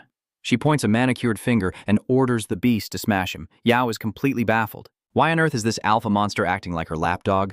The beast charges, time to throw hands, but before Yao can even warm up, a massive fireball crashes down. On the roof stands a new player, a fiery, long-haired demon looking like a walking campfire. Flashback to a random ship at sea. Some guy is puffing a cigar, bragging, "Ah, peaceful ocean life." Zombies can't swim right. They're planning a little pirate heist for supplies, but then boom, his boat goes up in flames, the fire demon drops in. A chorus of terrified screams and they are toast. Literally, back to our street brawl. The walking campfire poses on the roof, staring daggers at everyone below. Yao and the giant mutant just awkwardly look up. Great, another evolved weirdo. Evolved. And worst of all, an elemental Ruby is completely lost. She asks her mutant pet if the spicy girl is his friend. The beast just shrugs. Nope. The fire demon swoops down, grabs him right by the throat. Spoiler alert, not friendly. He tries to use his words to calm her down. Yeah, right. She just boots him in the stomach, punting him into a sedan and roasts him alive. Xiaohang starts crying like a baby because their precious food stash is literally going up in smoke. Forget the snacks run. Yao screams, grabbing Yao Yuer and bolting. Ruby shrieks at her crispy mutant to snap Yao's neck. The poor monster is struggling hard. This really isn't his day. Suddenly, our fiery gatecrasher casually chucks a fireball right at Yao Yuer. The concrete literally explodes. Everyone scatters like cockroaches. Yao Yuer trips, but Yi yanks her away at the absolute last millisecond. A raging wall of flames blocks their path. Move, Yao barks. Stop enjoying the campfire. Move where? Xiaohong wails in panic. He spots an underground garage across the chaos. He sprints like his life depends on it. Follow me. Behind them, Ruby's bruised monster faces off with the spicy elemental again. He tries playing peacemaker. Hey, let's chill. Did you swallow that weird black metal junk too? She just mutters 2 cursed words. Black pearl. Suddenly she clutches her head like a bad hangover and drops to her knees. I didn't even want to eat that garbage, she cries. Some absolute psychos tied her down and force-fed it to her. Now she's out for blood. Whoever drops those lunatics gets a prize. Ruby's monster gives a slow, sad nod. He was force-fed too. Trauma bonding. But Ruby ruins the moment. Shut up, Yi is escaping. She crosses her arms, totally mocking their little therapy session. How do you expect revenge if you let my target run? The mutant sighs, promising he can still track Yi's sweaty scent. The fire demon raises an eyebrow. Who is this Yi guy anyway? The giant mutant drops some heavy lore. Yi knows the secrets of these cursed pearls. He might even know how to fix our ugly mugs. The fire girl freezes. If there's an actual cure, she is instantly on Team Monster. Meanwhile, Yi's squad is sprinting for their lives. Suddenly, a flying sedan hurtles right at their faces and booms into a roadblock. The mutant hero lands right in front of them. Round 2, he growls. He knows perfectly well that Yi is holding out on the cursed pearl intel. Time for a little chat. Yi sighs, realizing he can't run from this mess. He shoves Yao Yuer toward Xiaohong. Run, I'll hold them. They turn the corner only to get blocked by our resident fire hazard. We are so dead, Xiaohong whimpers. Ruby is literally chilling on a wrecked car, laughing like a comic book villain. No escape. Yi has officially had enough of this girl's nonsense. He tells the squad to grab popcorn while he works. The black mutant charges like a freight train. Yi sidesteps, whips out a literal Glock and pop.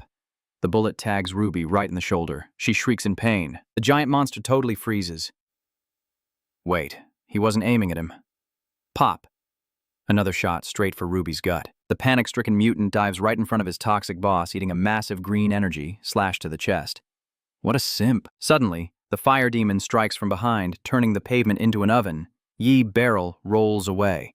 A literal firestorm rushes him, but he swats the flames away with his sword. Yao Yuer and Xiao Hong are sweating bullets. Yao Yuer casually whips a hatchet out of her purse and yeets it. It absolutely bonks the fire demon on the head and does absolutely nothing. The demon slowly turns around. Xiao Hong is crying again. But hey, perfect distraction. Yi sees his golden opening, his real target, the water main right above them. Wham! The pipe explodes, raining down a glorious shower that instantly nerfs the fire. Thick steam everywhere. Yi dashes through the fog, landing a nasty slash on the fire girl. She shrieks, stumbling back before he can chop her foot off. She instantly nopes out of there. Now it's just Yi and the giant simp monster again. You'll pay for ruining her outfit, the beast growls. Both battered mutants finally tuck tail and run. The enemy vanished. Ye Bei dropped to one knee, totally drained. You were panicked. Was our hero injured? Nope, just dramatically catching his breath. They had actually survived 2 super-powered mutants. Xiao Hong scratched his head. Where did these freaks come from? Ye Bei paused to explain. When humans swallow those weird pearls, most turn into mindless zombies. But hit the 1 in 10,000 jackpot. You evolve into an awakened ability user. Keeping your sanity is even rarer. Xiao Hong asked how he knew the Apocalypse patch notes. No time for backstory right now. We need a new game plan. We lost the ride. We lost the snacks. Ye Bei frowned hard. The Apocalypse timeline was glitching. The danger was accelerating way too fast. Before things got out of hand, he needed to forge an epic weapon upgrade. Outside, the heavens were crying, and so was Xiao Hong. Their precious car was totally wrecked. He wailed about looting their own snacks. To make matters worse, those mutant jerks played Tetris with the local cars. They completely blocked the garage escape route. Now, they were officially stranded. Ye Bei tossed them a single coat to block the gloomy rain. Our main character asked Yuer what the next play was. She nodded. I know this area. An old buddy of my dad lives nearby. She pointed toward a looming mountain. Follow that trail and we hit his base. Xiao Hong blinked. Who is this mysterious non-playable character? Is he even breathing? Yuer muttered he was a weird but decent guy. Hopefully. His fortress had massive walls, crazy computer setups, and endless snacks, so he should be perfectly safe. Xiao Hong's eyes sparkled. Wait, does this dude run a secret internet cafe? Ye Bei rolled his eyes. If he is your dad's buddy, maybe your old man is hiding there too. Either way, it was totally worth checking out, but cue the creepy music, a zombie horde was crashing the party. Ye Bei cracked his knuckles. I will clear the trash, just follow me. Meanwhile, on the villain map, the hulking mutant was playing zombie bowling. He grabbed one, ripped out its shiny pearl, muttered about securing loot, and leaped onto a roof. Elsewhere, the fiery mutant girl was hiding from the nasty rain. The giant stomped inside and yelled for Rushi. The poor girl was literally on death's door. He proudly announced, he brought the magic power-ups. She weakly demanded the loot, but the giant hesitated. Are you absolutely sure you want to eat this? Just hand it over and get out, she snapped. Ouch! The terrifying monster just got verbally annihilated like a total fool. Yet, he still backed away like a puppy. The fire girl smirked. Did she swallow it? She is hesitating, he mumbled. Of course. She is, the fire girl scoffed. I would hesitate too after seeing my hideous monster form. The giant sighed heavily. I just do not want her to die. The fire user had literally roasted Rushi's wounds shut, but without a real doctor, she was doomed. The big guy knew swallowing that cursed pearl was her only respawn ticket. The fire girl grinned darkly. It will be perfect. She can mutate into a freak like us and join our elite squad. We will slaughter anyone in our way and finally get sweet revenge on the world. But the giant buzzed the killjoy alarm. There are overpowered monsters like Ye Bei out there. Plus, her severed arm is not respawning. The fire girl clicked her tongue. That human is a glitch. His weapon casually tanked my flames. The hulking mutant Wang Shen had a brilliant, evil plan. Let us just kidnap the guy and squeeze all his pearl secrets out. The fiery psycho officially claimed the name Zhuo, and the giant dubbed himself Wang Shen. Meanwhile, back with our lovable survivor squad, Ye Bei one-shot at another creature. Rain or shine, his kill streak never paused, but his stamina bar was flashing red. Xiao Hong noticed the boss was panting. Bro, we need a save point to rest. Ye Bei waved him off. What are our coordinates? She pointed at a gloomy bridge. Cross that, scale the mountain, and we win. But there was a massive system bug, the tunnel. Ahead was completely flooded, looking like a terrifying water level. The path was hopelessly jammed. Then our resourceful hero spotted a wooden plank. You hop on the luxury raft, we will push you. The trio waded into the spooky tunnel. Xiao Hong was shaking like a leaf. Do zombies know how to scuba dive? Ye Bei completely ignored him. Yu frantically called out. But the poor protagonist was running on 0 hit points. He blacked out, dragging her little raft down, splashed straight into the icy water. Cutting him back to the villain camp, the storm was still raging. Wang Shen decided to wander back to the room and check on their dying friend Rushi. But holy plot twist, she was suddenly radiating a sinister purple aura. What did you do? She just shrieked like a banshee and aggressively pummeled his chest. Juo sprinted in. Why are we screaming? Boom! An explosive black aura shattered the entire room's vibe. Flashback time. Welcome to Ye Bei's tragic past life.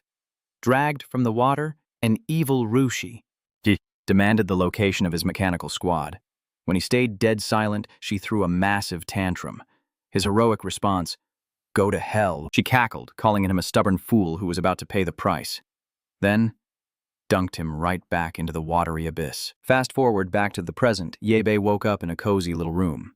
Yu was using his leg as a pillow. She lit up with absolute relief. The sleeping beauty was awake. Where did we respawn? He groaned. Right on cue, the big guy swaggered in. Look who finally decided to join the living, Xiaohong teased. Ye Bei rolled his eyes, utterly exhausted that this comic relief survived, was the actual hero who dragged him to safety. Our main character blinked, wondering how they hauled his heavy butt up that muddy slope in a torrential downpour. Suddenly, a gray-haired dude strolled in, echoing the exact same question. Seriously, how did a scrawny kid, a hulking giant, and a little girl survive streets crawling with brain munchers? Yor beamed and cheered for Grandpa Jiang. The old man chuckled, explaining that the big guy fished our hero out of the drink, but stood there clueless. Thankfully, Grandpa had been creeping on the security cameras rolled up in a sweet ride and scooped them all up. Ye Bei raised an eyebrow, asking if he saw everything. Oh, absolutely. The geezer praised Ye Bei for slicing zombies like overripe watermelons. He was drooling over that epic weapon and begged for its origin story. Our guy puffed out his chest, declaring he would never tell, demanding his gear back this instant. He tried to strike a badass threatening pose, but his spaghetti legs completely failed him, sending him crashing to his knees. Epic fail. The old man smirked, noting that the overpowered sword clearly guzzled the user's stamina like an energy drink. He finally cleared his throat to introduce himself as Jiang, but he preferred the super cool title of Professor Jiang. Welcome to his secret zombie research man cave. Ye Bei froze. That name rang a massive bell. Wait a minute. The very first legendary researcher to discover the black energy pearls was this old coot. For a futuristic mechanic, meeting Jiang was like meeting a rock star. Stargazing, our boy stammered, asking if he was the real Professor Jiang. Blushing like a schoolgirl, the geezer admitted the title was just a flex because it sounded awesome. He was mostly just tinkering around. But hey, if that sword could save humanity, he desperately wanted to peek under the hood. Ye Bei smirked. If this was the legendary genius, why not? Crossing his arms, he bragged he had a much juicier test subject, a fresh, squirming zombie. Down in the basement lab, the old geek proudly displayed what sat on the metal table. His precious weapon, Jiang threw up his hands, swearing he only ran some scans. As our hero grabbed it, Jiang whined about nearly snapping his geriatric spine, just trying to lift the heavy thing. Ye Bei whistled eyes wide. This high-tech lair was absolutely crazy. With a setup like this, crafting godly gear would be a breeze. Jiang leaned in, asking if the kid forged that beast all by himself. Yep, sure did. The old man jumped around like a kid in a candy store begging for a live tutorial. Our boy just smirked. That crafting recipe was strictly pay to win. Jiang pouted, crying foul play. But our hero casually tossed out an offer saying if they got premium food for a few days, he might spill the tea. Meanwhile, the sneaky grandpa's monitors already displayed full background checks on them. Seriously? Is there no chill left in this apocalypse? Honestly, I feel worse for the zombies getting soggy feet in this endless rain. Cut to the control room, Yor was glued to the monitors. Jiang sauntered in, sipping coffee, praising the little lady for holding down the fort. She smiled, happy to earn her keep. The old man gave her a thumbs up for scanning the apocalyptic wasteland for fresh survivors, but his tone dropped, noting there were still 0 updates on her missing dad. Yor kept her chin up, declaring that both her old man and the professor were good eggs, so fate would not do them dirty. Jiang leaned in, whispering suspiciously. Were those 2 brutes who tagged along actually the good guys? That teenager was way too obsessed with killer tech, and the dude had the ice-cold glare of a hardcore assassin. The giant oaf seemed harmless, but Jiang's paranoia screamed hidden agenda. Right on cue, the big guy crashed the party, telling the old fossil to stop talking trash. Honestly, the big guy thought Zhang was the ultimate weirdo, hoarding a massive fortress, a shiny helipad, a fleet of cars, enough gas to outlast the dinosaurs, endless solar panels, and a buffet of food. Suspicious much. The professor blew his top, yelling that this ungrateful giant knew nothing. He had smelled the end of the world coming from a mile away. Now this beefcake was crashing on his couch, munching his premium snacks for free, and still throwing shade. The geezer roared that his sacred mission was saving all of humanity. Cue the hilariously petty shouting match. Yer begged them to chill. Suddenly, whack! The big guy got jabbed in the neck. Our main character barked at him to freeze. A tiny drop of blood trickled out as the giant whined, asking what the heck that was for. Ye Bei turned dead serious. The undead mutation was triggering. Time was up. A catastrophic upgrade was hitting the zombie servers, and they had to brace for impact. The professor completely short-circuited at the word mutation. Meanwhile, back outside, those useless side characters were still staring at the horde. Seriously, I completely forgot these clowns were even in the story. The leader crouched, whispering in a panic that the building was totally swarmed. No way out. Another extra cried that the apocalyptic storm had flooded the roads. They were losing their minds, and poor Xiaozi was just taking a dirt nap on the floor. The blonde dude sweated buckets, completely clueless on where Ye Bei vanished to. With zero snacks in the building, they were basically doomed to starve. But wait. Blonde Hair had a crazy, desperate idea. He whipped out those sketchy black pearls. The group gasped, remembering they looted those exact shiny drops from the monster skulls. The blonde confessed he pocketed them for science, recalling that the freaky mutants they fought loved to snack on these things. One friend looked at him like he was insane, asking if he was seriously going to swallow zombie candy. Just then, somebody shrieked and pointed out the window. What the heck was that? Ominous purple smoke was billowing from a nearby rooftop. The blonde squinted at the horizon. Was that a freaking tornado? Meanwhile, back at the base, our resident mad mechanic was still locked in full goblin mode. Old man Zhang swore the kid had been glued to his workbench for days. Zhang muttered he was probably crafting gear for the apocalypse. What if more zombies mutated into those nightmare black-spined beasts or the fiery ones? Ooh. If that happened, it was game over for everyone. They were completely out of weapons. The old man whined that he only built a cozy shelter, not a military fortress. Who needs guns, right? Suddenly, Ur burst into the room screaming. She spotted her dad on the security feed. The trio instantly scrambled over. Where? She slammed the keyboard, pointing at the east gate. She queued up the playback and told them to watch the screen. Her dad was coated in zombie guts, perfectly blending in with the horde. The old man noted his movement. He definitely had not turned. The absolute madman was using the gore as camouflage to slip away. The big guy dropped his jaw. Surviving like that was insane. Zhang realized that if the undead ignored the smell, it was prime research material. So, what was the game plan? Old man Zhang scratched his head. He pointed out the brutal weather and our mechanic's total shut-in status. He told her to go bother Yo. Maybe the kid forged an epic cheat item. Cut to our boy instantly rejecting her. He was busy, no rushing allowed, and he ordered her to only interrupt for meal deliveries. The big guy groaned, saying the kid was way too cold and should at least pretend to care. Our boy smirked and challenged the musclehead to go save the dad himself. The big guy was confused until he saw the loot. A legendary blade and a high-tech gun. Yo used his blood to bypass the user lock. The meathead hesitated, then lifted them like they weighed nothing. Yo explained that these crystal core weapons literally synced with his brainwaves. But just like channeling aura, he had to be super careful, or he would completely drain his mana. The big guy's eyes sparkled like a kid. He took mental notes and asked about the heavy cannon. Our boy nodded. To shoot it needed charge time. The firepower was devastating, but he had to aim perfectly since the ammo count was tiny. The big guy looked at it like he found holy scripture. A freaking laser cannon. He was dying to test his new toys. He sprinted out into the pouring rain, aimed at the heavens, and pulled the trigger. An epic beam ripped through the sky. He screamed in pure hype. Next, he gripped the blade, declaring he now possessed S-class, boss-level power. The old man threw a fit over the reckless weapons test. But the meathead was on cloud 9, officially declaring himself a god. He slapped on his rain gear, bragging that no mutant zombie stood a chance against him now. He flexed for the security cam, promising Ur he would totally rescue her dad in one piece. He sweated nervously, seriously doubting this buffoon. The old man sighed. All they could do was grab some popcorn and watch his ego crash. Equipped with a headset, the big guy took his orders. Old man Zhang routed him eastward. Sadly, that path led straight to the blind spot in the mountains, meaning he was flying blind. The big guy barked at him to chill out, overly confident in his new plot armor. He strutted down the path and immediately ran into a massive undead mob. As the monster swarmed, he flashed a wicked grin. Time to test drive the cheat item. He unleashed an anime-style green aura, instantly splitting the horde. He roared that he was basically invincible and feared nothing. Then his jaw dropped as he glanced sideways. Up in the sky, a bizarre purple tornado raged. He casually sliced a few more heads and asked Base Command if they saw the freak weather. The storm was turning violent. Old Man Jiang yelled that the cameras were blind, but the radar showed Category 6 hurricane winds. The epic quest was officially canceled, and he ordered the idiot back to base immediately. The big guy hilariously apologized to Uer, crying that even his cheat weapons could not fight Mother Nature. Old Man Jiang patted Uer's shoulder, assuring her that her super survivor dad was totally fine. Suddenly, the base gate alarm started screaming. The old man leaped out of his skin, scrambling to the monitors. But then he told everyone to chill out. The musclehead just dragged a live zombie home like a stray dog for the mechanics' research. Hyped that their new test subject was kicking, he told them to hold on and dashed away. The old man mirrored his crazy excitement to cheering over the living corpse. Honestly alive was an overstatement, but the praise just inflated the meathead's ego. Joe just smiled at his chaotic guildmates. Back in the workshop, our boy was absolutely cooking. He had perfectly assembled a legendary mechanical arm. Outside, the apocalyptic storm finally broke, letting sunlight pierce the doom. But plot twist, the zombies completely raged at the sunlight.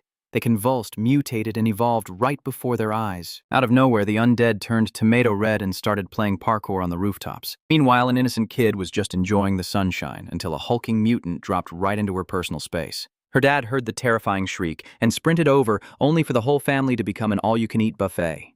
Yep, these zombies just unlocked the jumping skill tree, smashing right into living rooms. The entire building went from safe zone to death trap in seconds.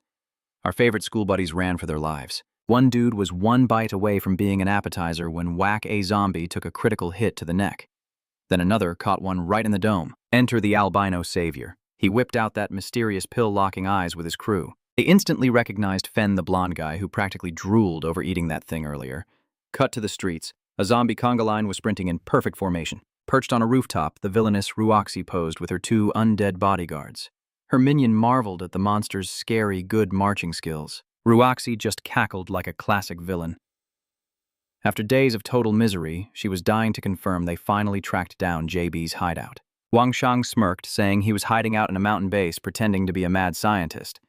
Breaking in and squashing him would be an absolute cakewalk, but Ruoxi vetoed that too boring. She wanted our hero to look his beautiful executioner right in the eyes, but first she wanted to serve him a massive slice of pure, unadulterated despair.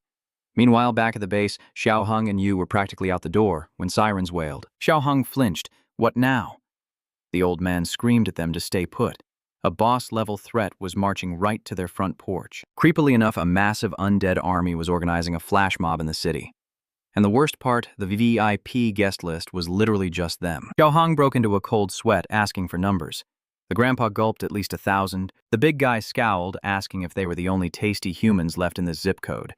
Grandpa shrugged, panicking that they needed to warn Ye Bei immediately. The big dude bolted, practically breaking the door down, screaming that 1,000 walking corpses wanted them for dinner. Our main character sighed casually, saying the professor already gave him the memo. The big guy's eyes sparkled. Was it time for an epic slaughter? Nope. Our boy bluntly admitted he wasn't ready in the slightest. The big guy's jaw hit the floor. Seriously? Then how do they survive this raid? Ye Bei lazily replied that he told them to level up and handle their own mess for once. His precious research was still loading. Plus, if this old guy actually was the legendary Professor Zhang, they could totally nerd their way out of this. The big guy grumbled that this logic made zero sense. Ye Bei just ignored him, glued to his screen. Defeated, the big guy stomped off, complaining that he was the only reliable tank in this party. He scaled the watchtower, peeked over the edge, and almost lost his lunch. The rotting horde was literally knocking. He knew damn well their flimsy lab walls would crumble like crackers against that mob. He dashed to the tactical ride, swearing he wouldn't let them swarm the vehicle. Grandpa freaked out, demanding to know his crazy master plan. The big guy roared at him to open the gates. He had a genius strat, and if he failed, they better run for the hills. Grandpa shrieked, but our tank was already rushing headfirst into the danger zone. He leaped right into the undead mosh pit, whipped out his laser cannon, and vaporized the front row. The guy was absolutely thrilled. With a target, this massive aiming was practically optional. He just spammed the trigger, turning zombies into confetti. From miles away, Ruoxi watched the fireworks. This crazy villainess was loving the show, radiating pure malice. Wang Shang stood proudly on the tower too, totally geeking out over Xiao Hong's overpowered toy. But Ruoxi, she just took bets on how fast they'd die. Xiao Hong just kept blasting, turning the area into a laser light show. But here's the kicker. For every zombie he dusted, 10 more spawned to take its place. Suddenly, a literal fireball exploded right under their tire. Grandpa screamed his lungs out as the armored ride almost did a backflip. Xiaohong tumbled out of the door like a discarded rag doll. And standing right there, a literal, fire-breathing mutant. He lost it, totally enraged by the villain's dirty, cheap shots. He aimed his blaster, screaming that a little fire wouldn't make him wet his pants. The fiery freak dodged and tossed another spicy meatball. Xiaohong hit a slick mid-air slow-mo dodge, firing back like an action star. The mutant chick bolted. He mocked her cowardice, daring her to brawl, but oops. He was totally surrounded now. He spammed a few more desperate shots. Grandpa Zhang screeched at him to retreat before he became a midnight snack. Realizing his plot armor was running low, Xiaohong sprinted, finally grasping he'd walked straight into a giant aggro trap. Out of nowhere, Wang Shang drop-kicked from the sky. Boxed in with 0 escape routes, our beefy tank proved surprisingly agile, rolling sideways and narrowly missing a countershot. He ripped out his trusty blade and almost sliced the jerk in half. Not bad for a side character. They clashed face to face. Wang Shang was honestly baffled how this massive meathead moved faster than Ye Bei. He extended his fatal weapon, ordering the big guy to drop dead, but then the coward bolted. Wow. Our bald brute was out here making everyone run for their mommies. Meanwhile, Ruoxi glared from her penthouse view, brewing up her next toxic troll move. Suddenly, the idle zombies remembered they were hungry and sprinted right at him. Xiaohong froze, totally lost on why the aggro switched so fast. Thank goodness he still packed Ye Bei's crafted legendary sword. He unleashed a sick neon green crescent slash, but the mob was on fast forward. Unable to slice them in time, he hit the panic button and bailed. But wait. Why were zombies suddenly flying everywhere? At him. The poor dude was clueless. Why was it raining undead monsters? They just kept dropping right beside him. Spoiler alert, it was Wang Shang bro was just practicing his zombie pitch. He hurled another fastball at Xiaohong. He wasted a precious bullet just to pop it mid-air. Running for his life, he was literally crying for a hero. Bam. Another flying zombie crash-landed, giving his leg a death hug. It leaned in for a snack. Luckily, our guy sliced it up but ate dirt. No time to stand. His only shot was pulling the trigger. Suddenly, an emerald glow erupted. A massive energy wave wiped the floor with the undead. Boom! A second cannon blast shredded the air. The crew just stared, brains fully buffering. What the heck was going on? Up ahead, past the rotten horde flashes lit up the sky. Another explosive barrage hit, followed by a colossal punch straight out of an anime. Wait a minute, what is this? Our main guy went full Optimus Prime. He had crafted massive robotic claws and legs. Wang Shang's eyes lit up, screaming. The boss arrived. The old dude hyped him up. Even the musclehead was totally speechless at the crazy armor the kid built from scrap, but Ye Bei snapped them back to reality. Focus. The swarm is here. He ordered the guy to cover the right flank. He would carry the left lane until the raid bosses spawned. Wang Shang smirked, declaring with this overpowered mecha victory was basically guaranteed. He went right back to blasting. Ye Bei fired up his thrusters. The kid launched into orbit, flexed that giant robot fist, and absolutely flattened the entire mob. He unlocked cheat codes. The big guy sweat-dropped, muttering he was way too busted.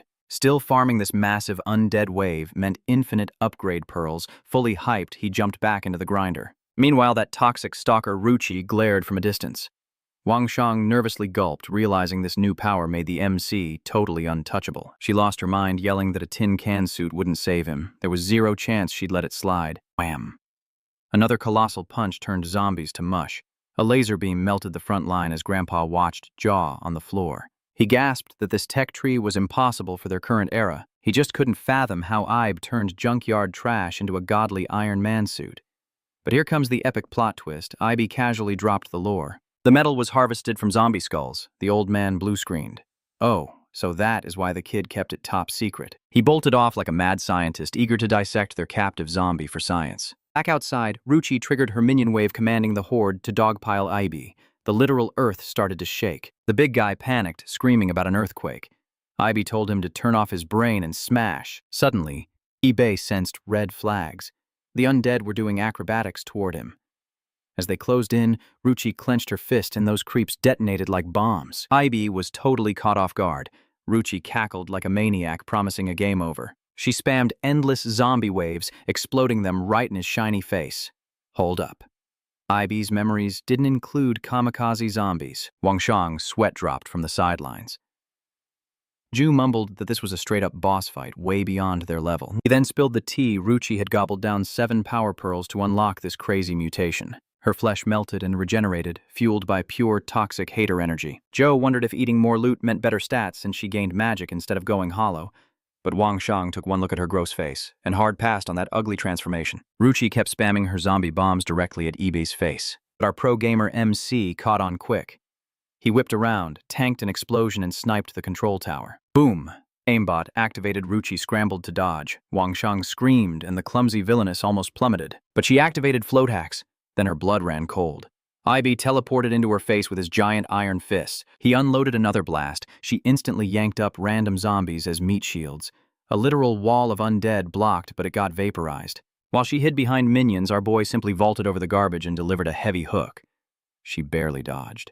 Ye Bei primed his massive palm cannon. She aggressively stepped up for the 1v1 showdown, but bro, she ate a metal knuckle sandwich straight to the teeth. She got yeeted into next week. Before she rebooted, he pinned her. Mecha MC1. Crazy Waifu 0.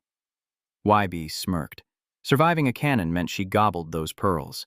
He demanded to know how many she swallowed. She stubbornly stayed quiet, charging a sneak attack. Crunch. A brutal curb stomp hit her arm. Bruh, don't try out playing the boss, she shrieked in absolute agony. Ye Bei coldly reminded her of a past life grudge. She chopped off his arm before. Today was payback day with interest. Suddenly, footsteps echoed. The simp sprinting in, crying to spare her. Ye Bei didn't blink. He just raised his giant blaster and fired. The guy dodged and started circling him. The fool saw an opening and jumped in, but our boy didn't even blink. With a hand-holding Ruxi, he shattered Wang Shang's arm. With his free hand, boom laser blast right to the chest.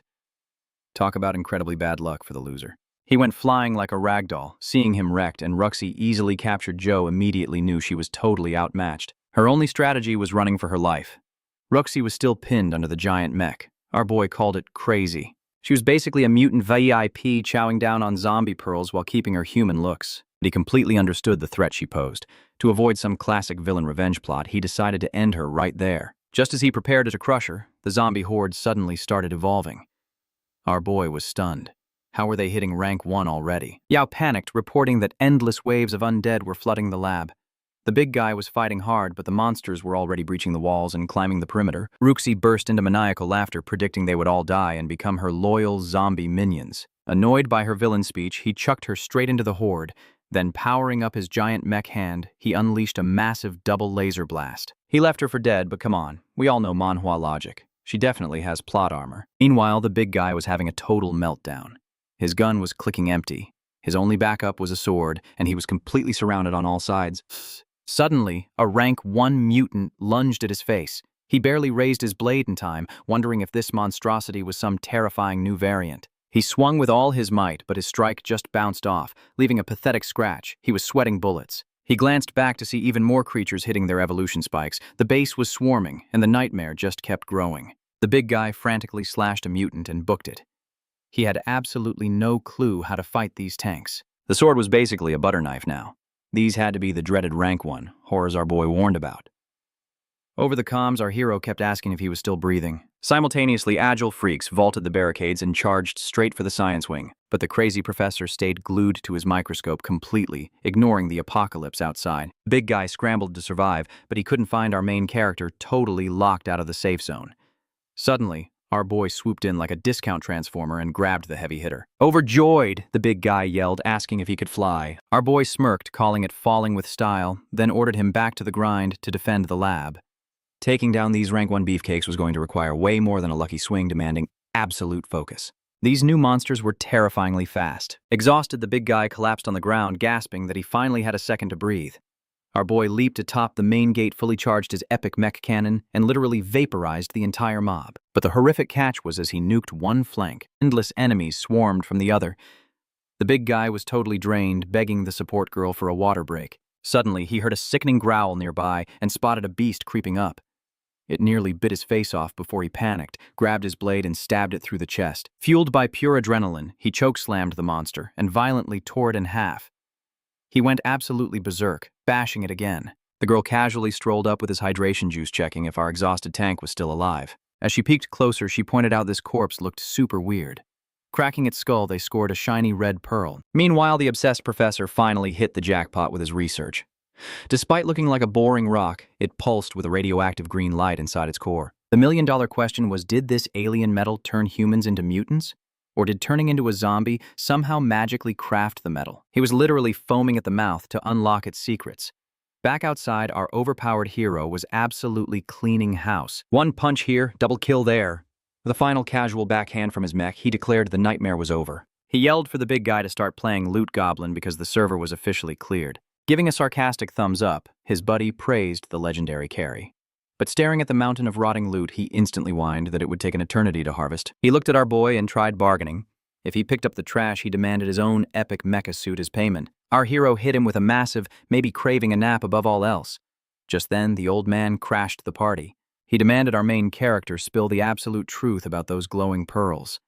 Out in the dirt, the big guy sadly started his solo farming session. The body count was insane, and grinding without a party totally sucked. Back inside, the mad scientist was totally fangirling over the rare metal. Our hero dropped the lore the pearl immediately spawns in the brain the exact second a person turns into a walking corpse. The longer they tan in the sun, the more power they absorb. It was basically creepy zombie photosynthesis. The old geek found it fascinating, but noted his lab tests totally contradicted what our boy had claimed. However, he discovered super active metallic molecules inside the core that intensely reacted to both light and heat. It was virtually indestructible, boasting a terrifying craving for both steel and blood. Our hero nodded, confirming its legendary, a serious craving for human blood. That explains why this nasty virus speedruns through humanity. Plus, soaking up sunlight puts their mutation into overdrive. The doc finally connected the dots.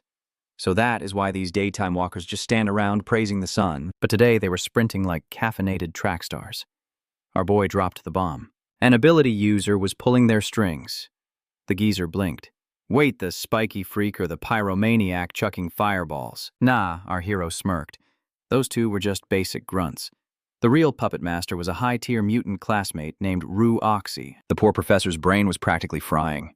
How on earth did this funky item turn human biology into a sci-fi mess? Mechanic shrugged.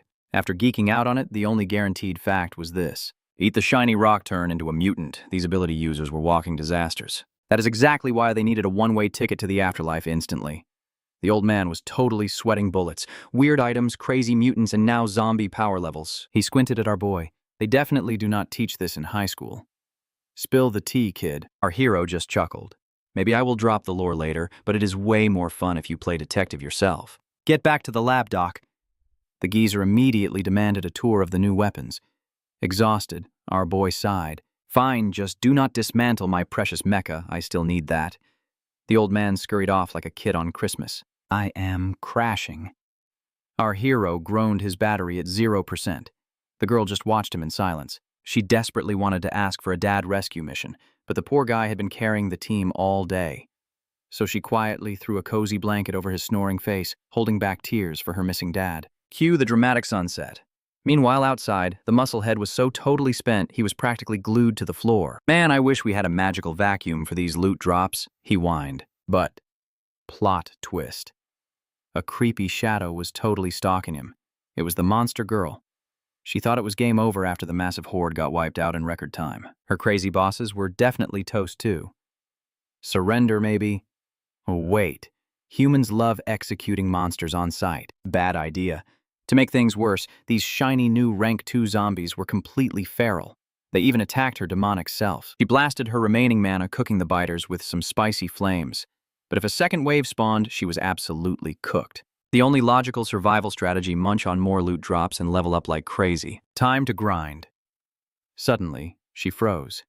Creeping in the branches was that annoying pale guy. He was just staring uncomfortably. She opened her mouth to yell, but he just pointed dramatically and ninja jumped away. What a weirdo. For a split second, she almost chased his ghostly tail. Cut to the base. The girl was catching Z's with the giant brute passed out nearby from his hauling quest. But at ungodly hours of the night, she woke up to find our mad lad already grinding. The apocalyptic gearhead was exactly where you would expect, in his dungeon blowtorch blazing, cooking up chaos. Fast forward to morning. Scene change. Back to that totally wrecked mini-mart. Her dad finally crawled his way over. He peeked into the ruins panicking. But instead of his kid, he spotted a piece of paper. A classic. I went looking for you note. Great. Now they were playing the worst game of apocalyptic hide-and-seek. Outside, the streets were packed. A whole legion of undead just doing their creepy morning sun-gazing routine. Meanwhile, back at home base, a literal spiked doom buggy was born. Heavy armor monster tires and zero traffic laws. Our mechanic was grinning like an absolute supervillain. The kid was a total cheat code. He spawned a whole combat vehicle overnight. The big guy was practically vibrating. Is it made of legendary drops? Does it go full transformer? Nope, our boy laughed. Just your average death mobile crafted with 2,000 basic drops and 12 rank 1 shiny cores. The brute flexed his muscles. This screams my aesthetic. When do we take this beast for a spin? He was itching to bash skulls and find her dad. But the girl yelled, "Stop!" She demanded a front row seat for this rescue mission. Our boss instantly vetoed. It is raining rank 1 freaks outside. You will literally get one-shotted. She glared right back. I have been the perfect NPC until now. But this is my main quest. The mechanic sighed. Stop griefing the party or I will literally lock you in the spawn room. That broke her. The waterworks started flowing. She wailed for her dad, the muscle head totally folded, glaring at his boss. Bro, why are you making the healer cry? Suddenly the doc slid into the room. Chill out, kids. He whipped out a high-tech drone. Fully repaired, his very first epic tier gadget crafted from those sweet rare drops. Massive battery buff, zero lag, and crazy good signal strength. Now she could basically play spectator mode from the safe zone scanning for her old man. Our boy nodded in respect. Not bad, Boomer, you leveled up your crafting tree, fast. The geezer cackled. I might have faked my title, but hey, at least I birthed this masterpiece. The mechanic slapped the hood of the doom buggy. All right, big guy, let us roll out. The brute slammed the ignition, giggling like a maniac as the engine roared. Try not to die. The giant stomped the gas. The apocalypse hot rod shot out of the garage like a cannonball, tearing through the wild. This suspension is completely broken. It feels like driving on a cloud. Hitting the highway, they prepared to go absolutely bowling with the undead, abandoned junkers. Next to the boss's upgraded beast, normal vehicles looked like soggy tofu. Soon, he announced her dad's last location was right in this zone. As they cruised deeper into the concrete jungle, the big guy's intuition tingled. Zero zombies, suspicious. Suddenly someone smirked. The undead were chilling on the rooftops. In a flash, a massive horde rained down violently, hammering the chassis. Grotesque bodies crashed and scratched desperately, trying to pop them open like canned food. Not happening. One ugly mug smeared against the windshield, making the big guy yell at it to get out of his sight. He nudged the boss. Got any big guns? The main character smirked, declaring gunpowder totally outdated. Instead, he cooked up something spicier. With a dramatic button press, the entire vehicle erupted in a blinding aura of green electricity. High-voltage arcs lashed out instantly, vaporizing the rooftop lurkers into extra crispy dust. My jaw practically hit the floorboards, matching the big guy's completely flabbergasted expression. Seriously? What a flex. The boss quickly analyzed the threat level. With this ridiculous swarm of rank 1 mutants, any normal survivors were absolute toast. They immediately slapped it in reverse and pivoted. But high above on a shadowy rooftop, a mysterious figure locked eyes on their flashy ride. The stranger flashed a wicked grin. Now this was entertaining. Down below, the crew rolled up to an abandoned mega mall. The big guy confirmed this was the exact spot her old man popped up on surveillance. Our guy smoothly ordered the drone deployment, tossing the controls over to Yue for the scavenger hunt. She piloted the mechanical eye, desperately scanning endless empty corridors. The big guy twiddled his thumbs, asking what their grand tactical mission was. The boss casually yawned. He told the meathead to go scavenge the basement if he was bored. As for himself, nap time. Naturally, the big guy whined that he strongly preferred the indestructible tank, suggesting they just joyride and blast the horn instead.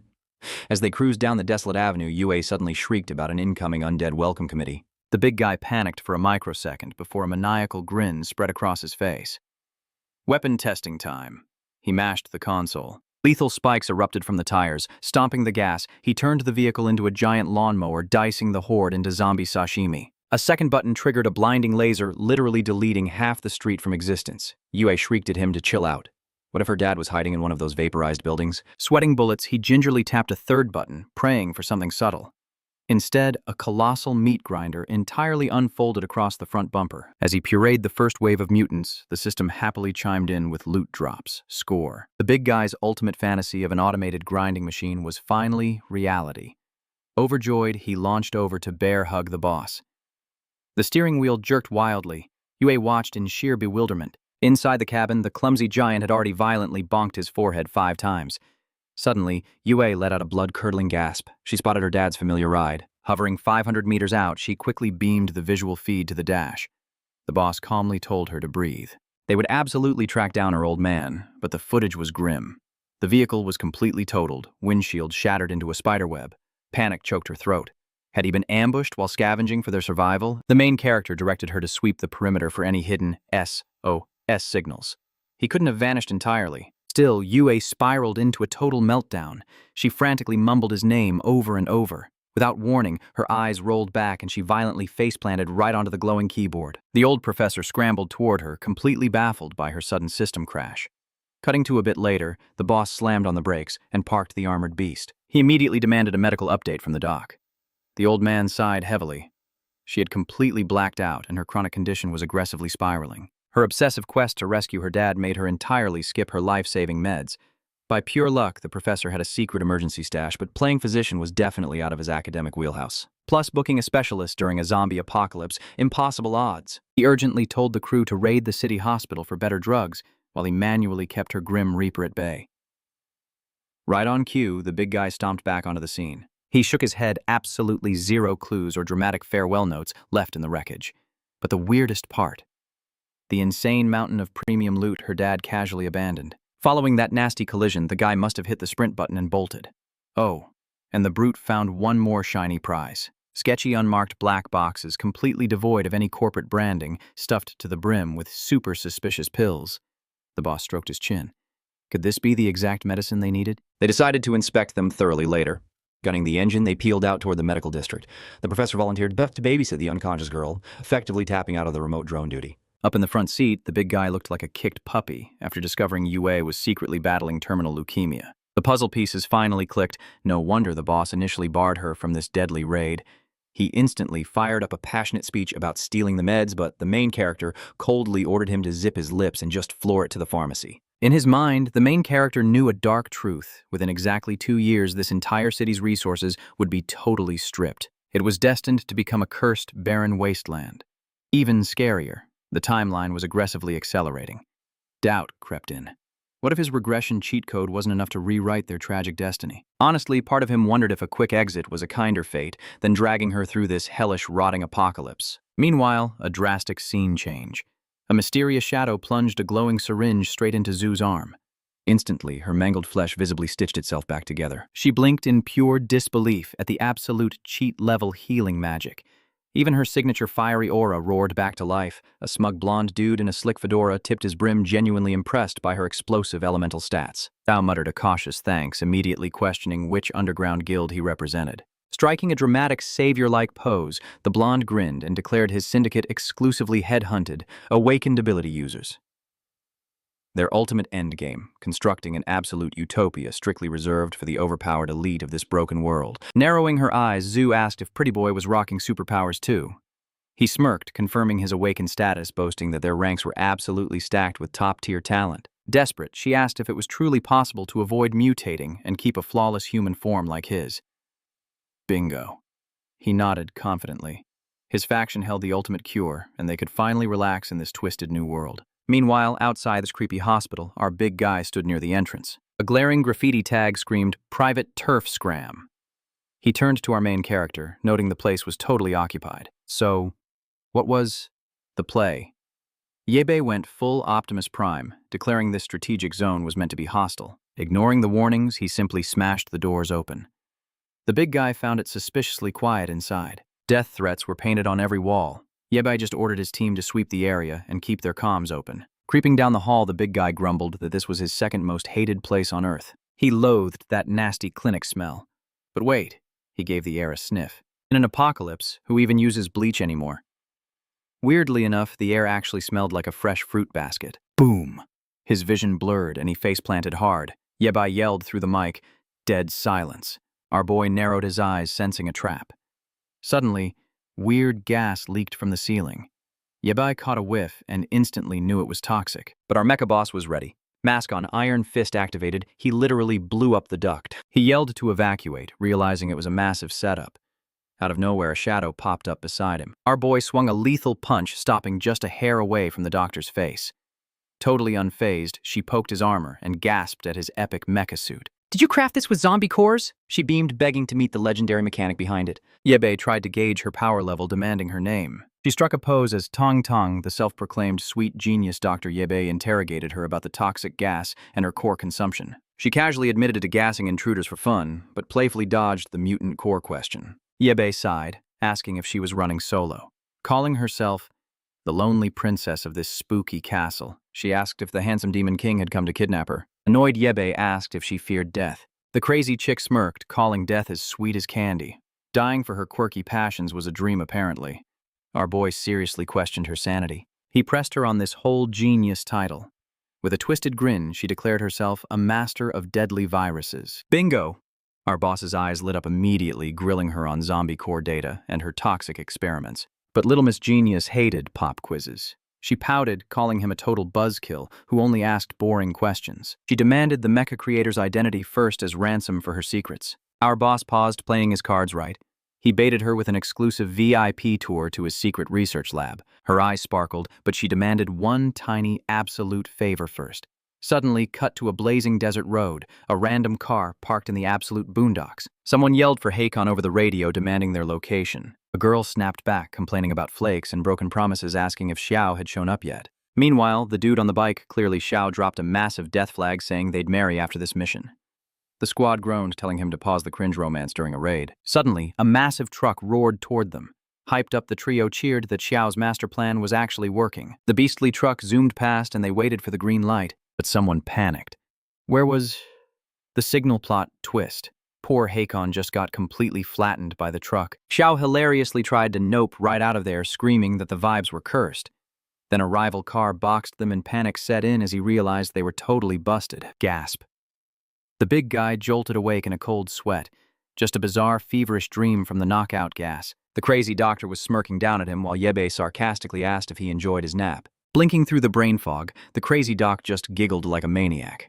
She proudly bragged about her custom knockout juice that guaranteed 3 hours of solid snoozing. Oh, and the punchline, without her magic antidote, his body would have literally melted into a puddle of bloody mush. Ye Bei barked at them to cut the comedy routine and start loading the loot. Tang Tang playfully batted her eyelashes at the big guy for help, but he grumbled.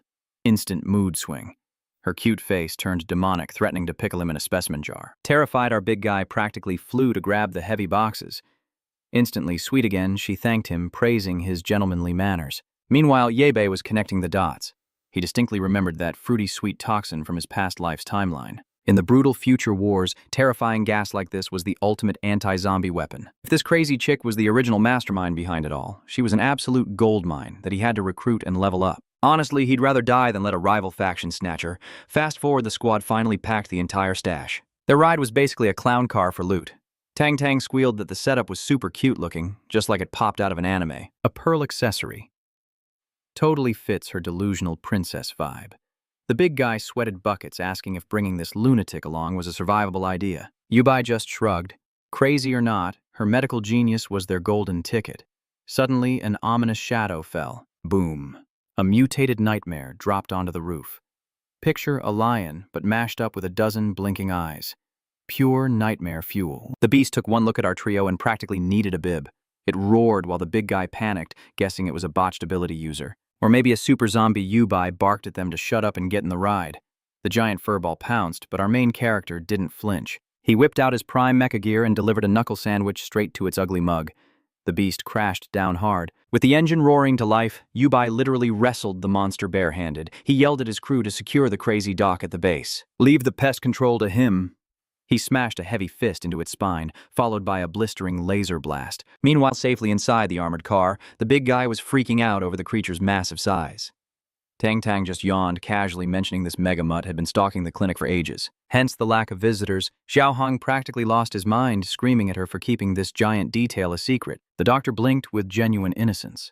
She figured since they waltzed in from the outside, they had already taken out the trash. Leaning closer with starry eyes, she hyped up their shiny gear. A high-tech squad like them should eat monsters like that for breakfast. After all, they were clearly humanity's epic saviors. The big guy begged her to stop trolling, but she was dead serious. Her virus research didn't lie. Anyone surviving without turning into a snack was 100% a chosen protagonist. Back to the smackdown, Ye Bei landed another devastating hook, but his mind was racing. This timeline was completely wrecked compared to his past life. These freaks weren't just angry Mother Nature projects.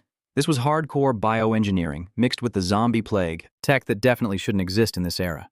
The beast suddenly fired a death laser. Ye Bei sidestepped by a hair and a wicked grin Spread across his face. The puzzle pieces were finally clicking. He blasted his mecha cannon straight at its throat. But ping, the shot bounced right off and demolished a nearby wall. Ye Bei realized this oversized kitty had a reflection shield. The monstrosity lunged with razor-sharp claws, but our guy was as slippery as an eel. It flailed wildly, getting tangled in the wreckage. Ye Bei told the bad dog to sit and violently ripped chunks of armor right off its back.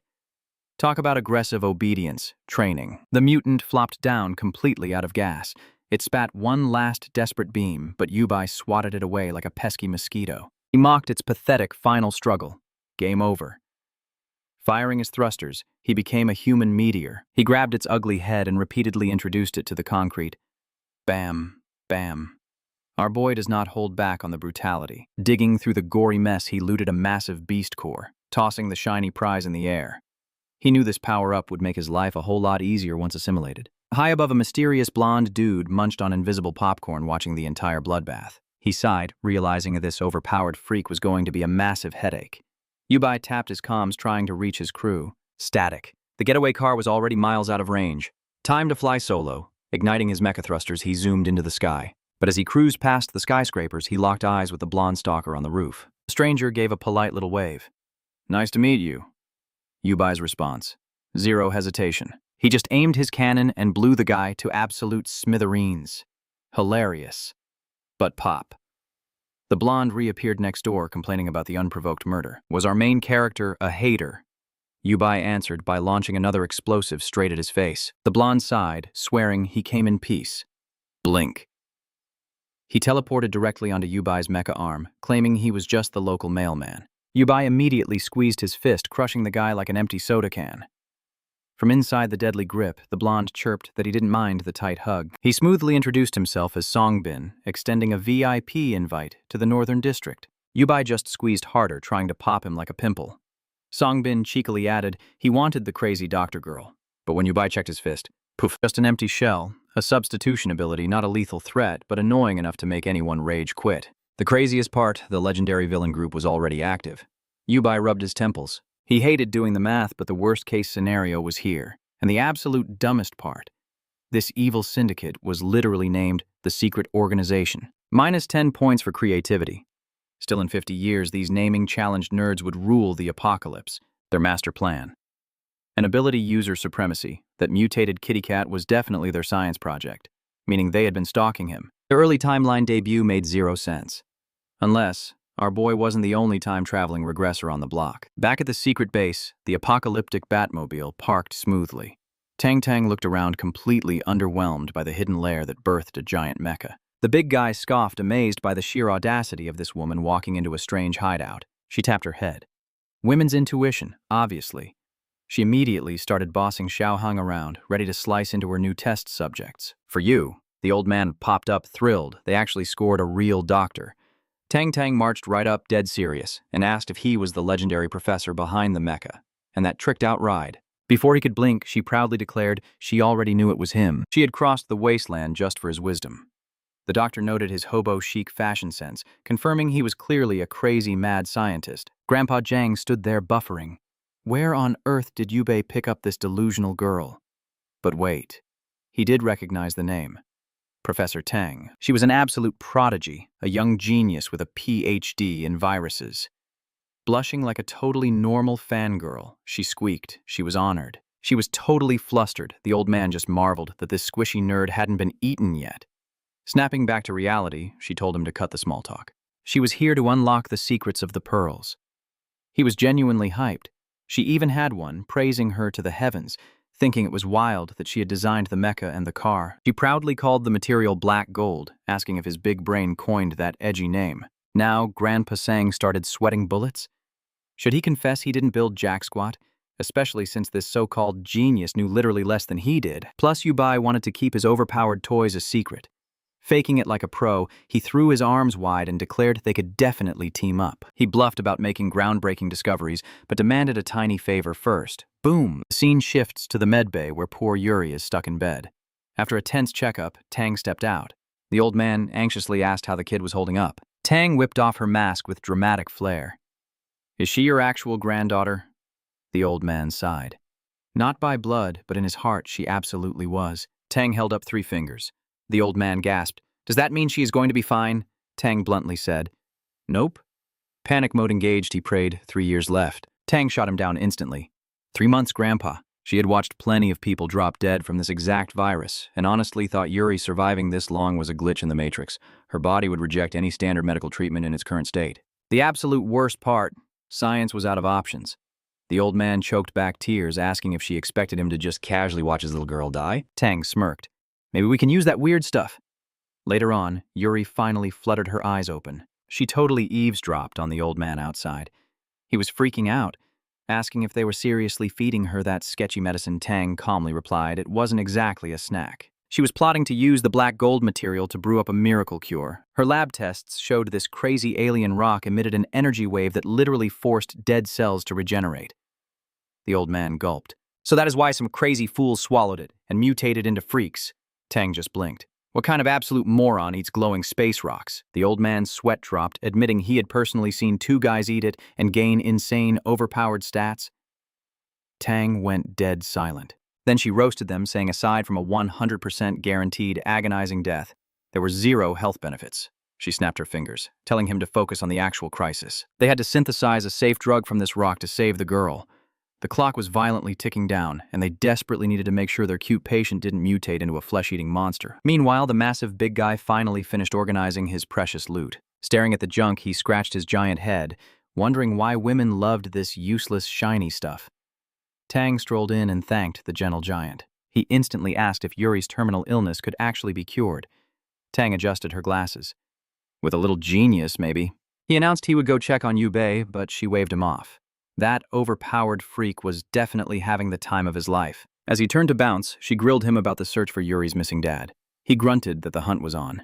Tang ordered them to find the man yesterday because his DNA was the missing key for her cure. Cut to the ruined city. Ye Bei struck a badass pose on a skyscraper in his mecha. The scorching sun was roasting him alive, and he still had 0 clues about the dad.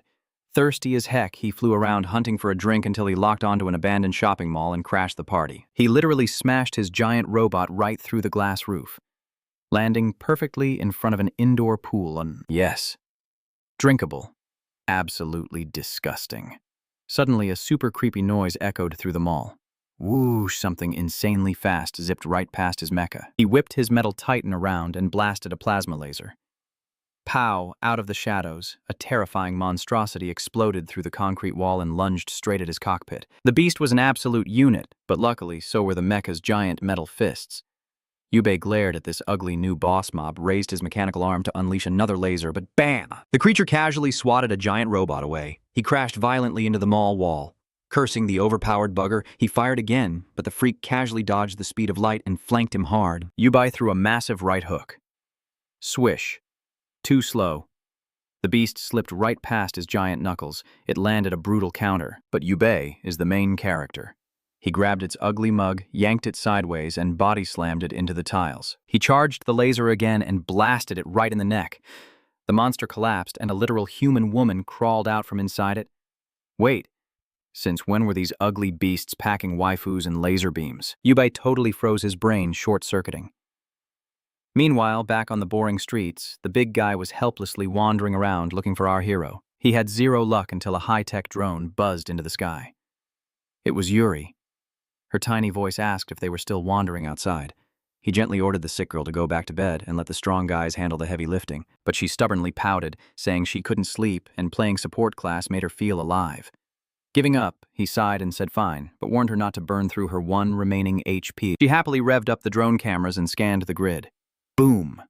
Almost instantly, she locked onto something totally messed up. The big guy panicked and asked what was wrong. Yuri zoomed in. A super freaky horde of zombies was violently marching straight toward their construction area. Any lucky survivors out here? Suddenly a girl appeared, crashed out on a shipping container. The big guy squinted at the monitor. Hey, I know that face.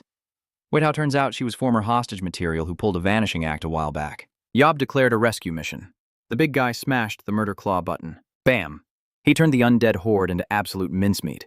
The stranded girl just blinked, completely baffled. Get ready to jump, Yob yelled. The armored beast of a car kept flattening everything. He drifted close and screamed for her to hop aboard. She took the leap time to ditch this dump. She settled in totally confused about her saviors. The big guy flashed a heroic grin. Apocalypse rescue team at your service. Meanwhile, our supposedly badass main character was getting entirely wrecked. Smack. He ate the wall and the beast moved in for the kill. Yob shielded his handsome face, bracing for impact. His protective mask was already completely trashed from the last beatdown. Whoosh! The monster claws missed him by a single hair. He desperately fired his laser, but this freak of nature was way too fast. Wham tail whip. He splashed into the pool like a total noob, instantly regretting his life choices. He sank like a rock while the beast charged up its next attack, completely paralyzed. Deadly spikes erupted from the pool floor. Is this really game over? Suddenly, a blinding flash of light. The beast took a massive laser right to the eyeball. Boom! The big guy rolled up in their apocalyptic tank, announcing the cavalry. The monster flinched, panicked, and tried to bolt. Not so fast, Yob's massive hand clamped right onto its scaly tail. He growled. Where do you think you are going?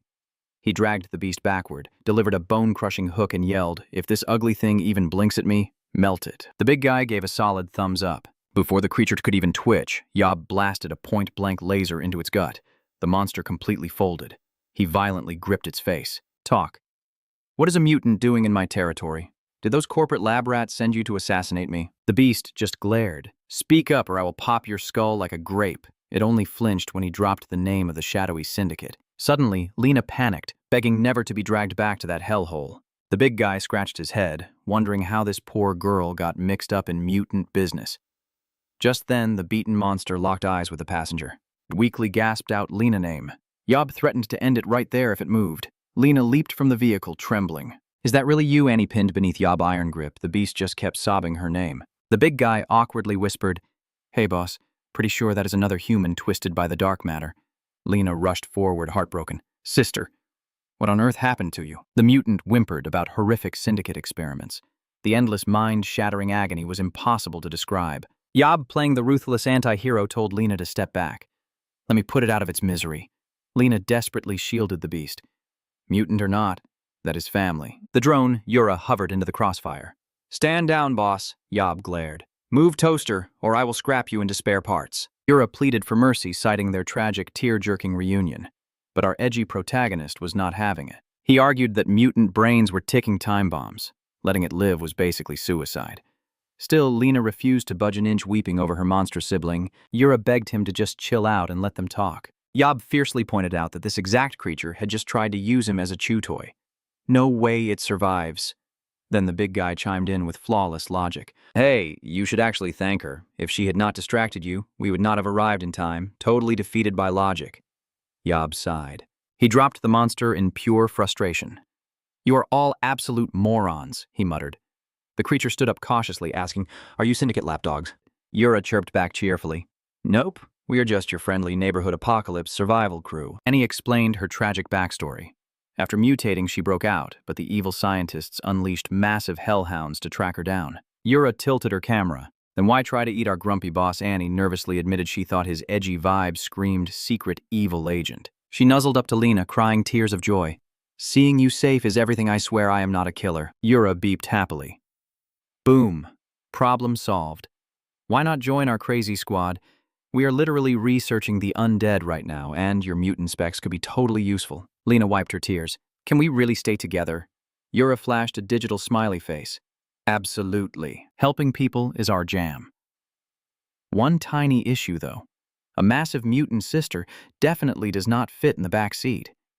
Annie roared a happy oath to follow Lena anywhere. The big guy's sweat dropped. Bossbot, are we seriously adopting a giant bioweapon? Yura hit him with the moral high ground. They're family in need. Big guy, it is the right thing to do. Yob just rolled his eyes, shoved himself into the passenger seat, and slammed the door. Taking his grumpy silence as a yes, the big guy fired up the engine. And just like that, the chaotic convoy rolled out. An armored car, a sassy drone, and a sprinting monster.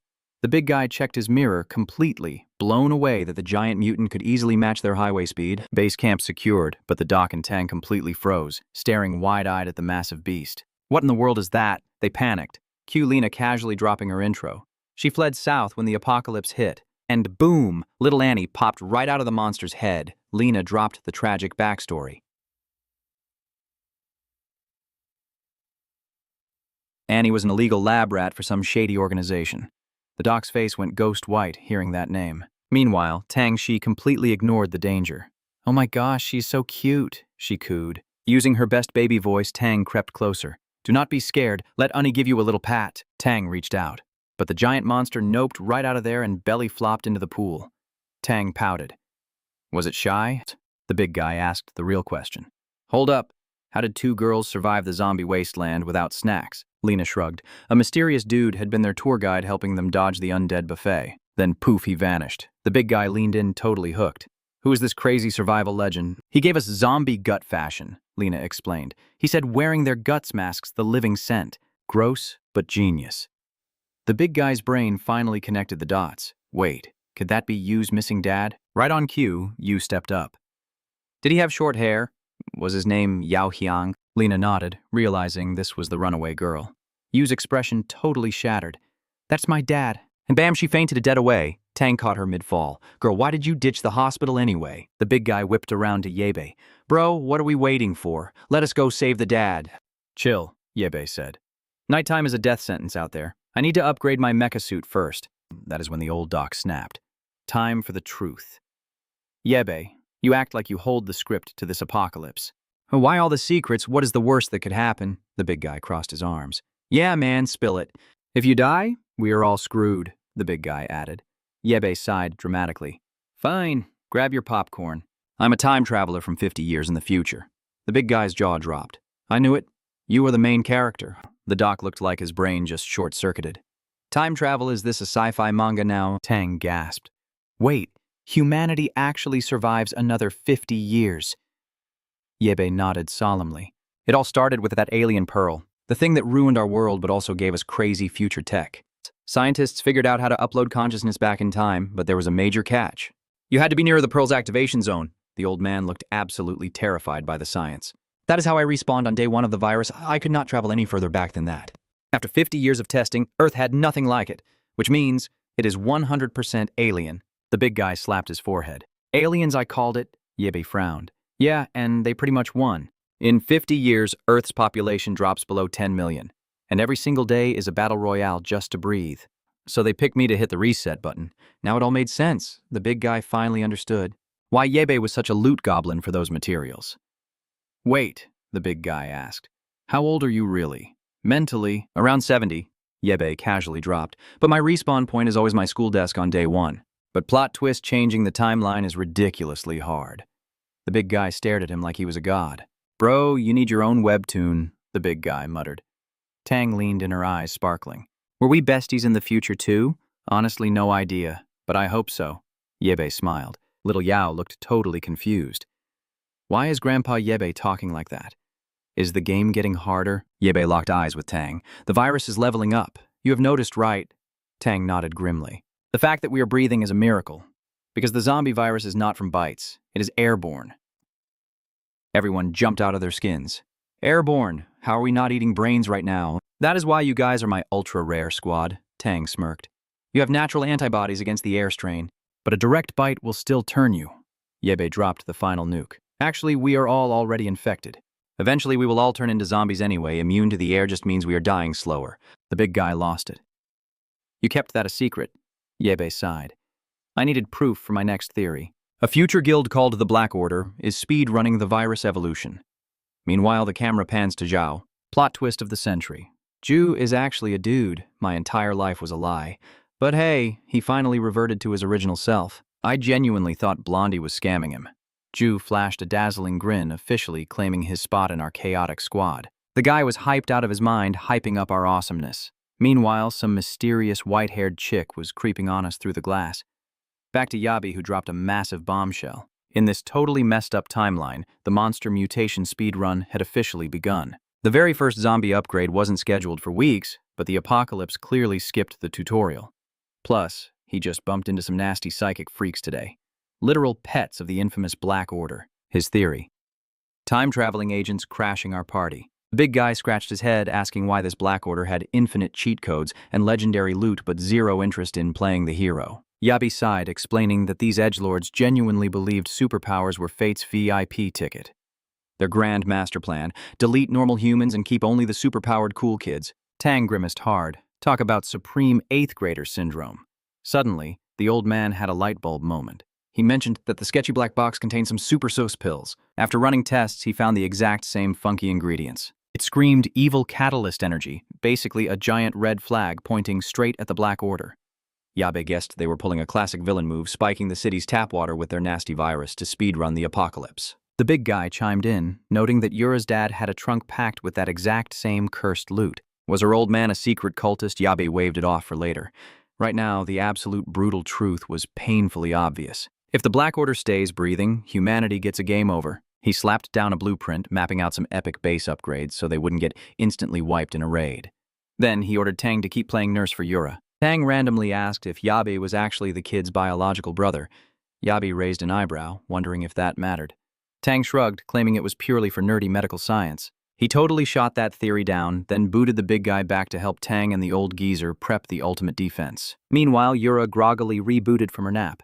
Spotting Lena snoozing like a log next to her, she ninja-walked straight out into the spooky hallway. In the lab, Tang was busy muttering that Ye Bei's wild time-traveling tale wasn't total garbage after all. She chugged her drink, dramatically face-planting onto the desk. She thought the nightmare was over, but nope, the universe just hit phase 2. Yura suddenly spawned right beside her. Tang nearly jumped out of her skin, demanding the kid go back to bed immediately. But Yura hit her with the classic insomnia excuse, begging for a midnight stroll. Tang sighed, saying the whole base was asleep and Ye Bei would track down her missing dad soon enough, so chill out. But Yura totally called her bluff, pointing out she heard Tang chatting with someone else entirely. Tang smirked, confessing she wasn't actually crazy. She pointed casually at a severed head in a jar. "Meet my buddy." Yura practically leaped to the ceiling, screaming about the zombie head. Tang casually explained it was just her childhood bestie. An absolute idiot, honestly. Idiot. Yura was deeply confused by this morbid romance. Tang spilled the tea. The guy was a massive softie, completely lacking the ruthless villain vibe needed to be a proper doctor. He failed his exams 1,000,000 times, but stubbornly brute-forced his way to a degree. And shockingly, when things went south, he was the only scrub who didn't ditch her. When those hospital snakes tried stealing her genius research, this absolute legend threw hands and exposed their dirty little secrets. When the apocalyptic fan finally hit the mess, he literally went human shield mode for her.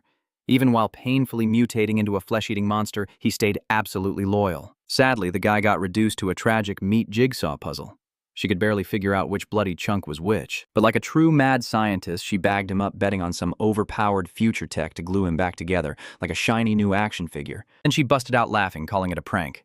Reality checks hit hard, sadly. Yura awkwardly asked if this zombie jar was actually her undead crush. Tang shamelessly admitted that against all odds, the giant idiot had actually hacked her cold, clinical heart. Then she shooed the kid back to Dreamland, claiming she had a meeting with their resident fish girl. Meanwhile, outside, Yura completely ignored orders and went hunting for Annie. The mutant breached the water's surface like a boss. An awkward staring contest ensued. Yura finally broke the ice, asking how the aquatic life was treating her.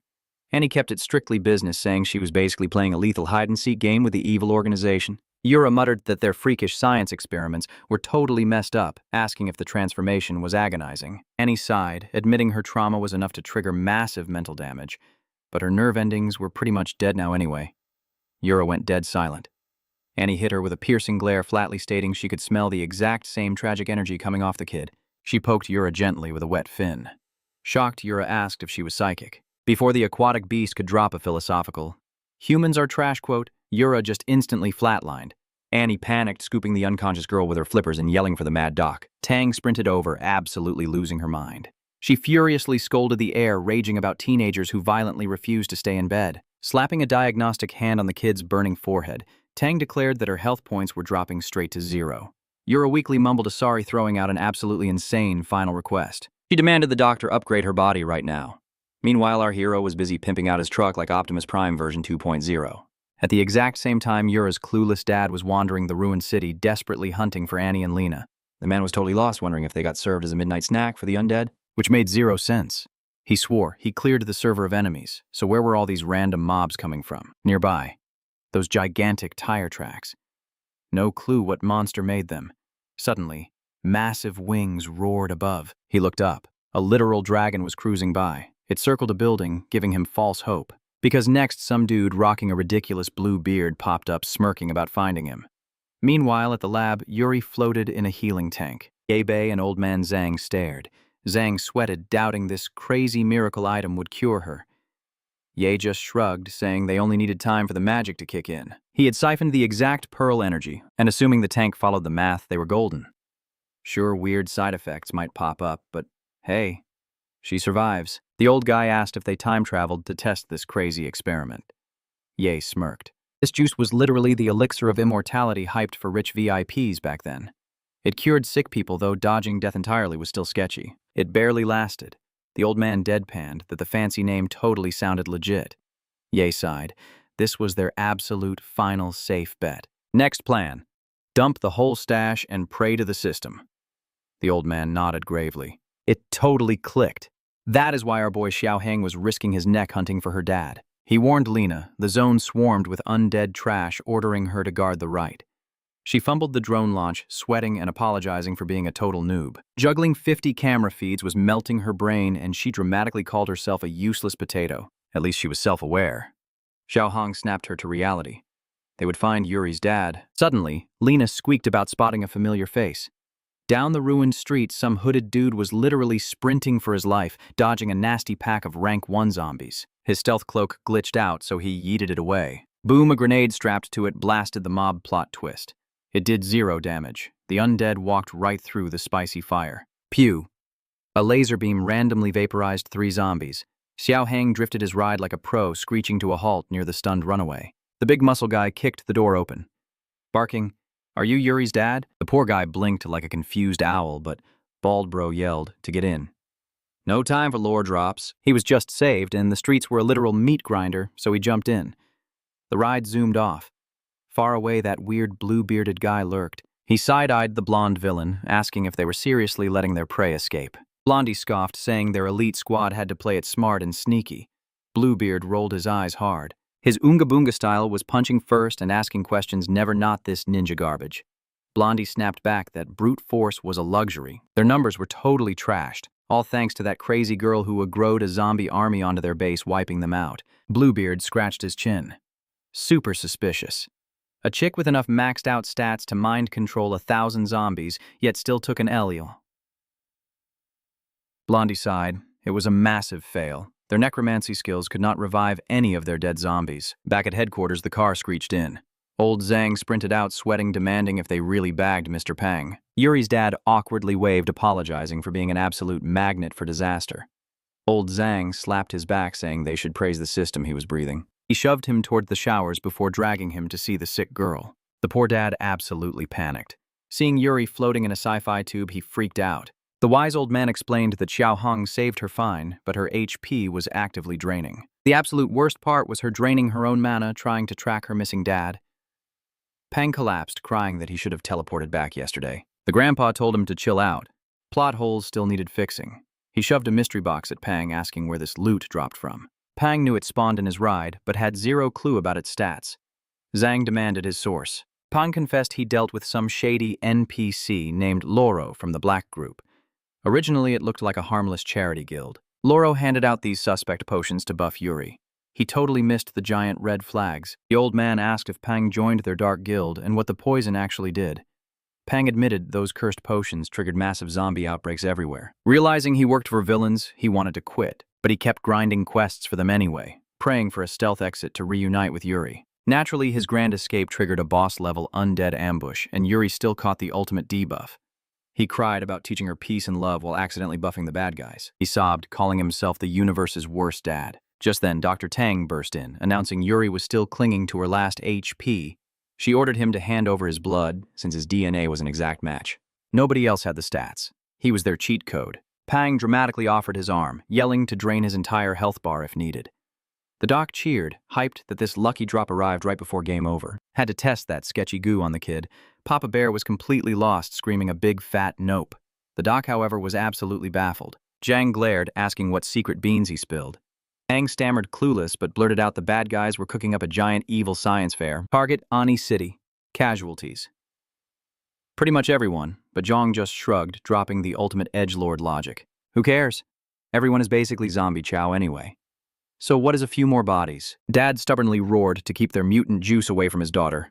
Jiang snapped back. It was their only cheat code to beat the villains. Plus running was off the table. Q Ang having a total meltdown.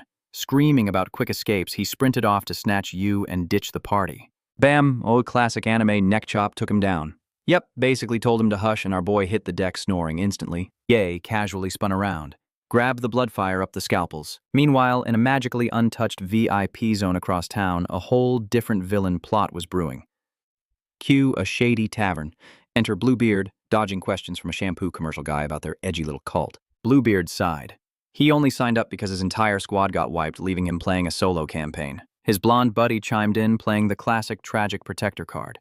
The bartender gave a wise nod, validating their trauma. Becoming partners in crime sounded super sweet, but honestly, he totally thought this top-secret villain club would have a bigger guest list. Bluebeard chuckled.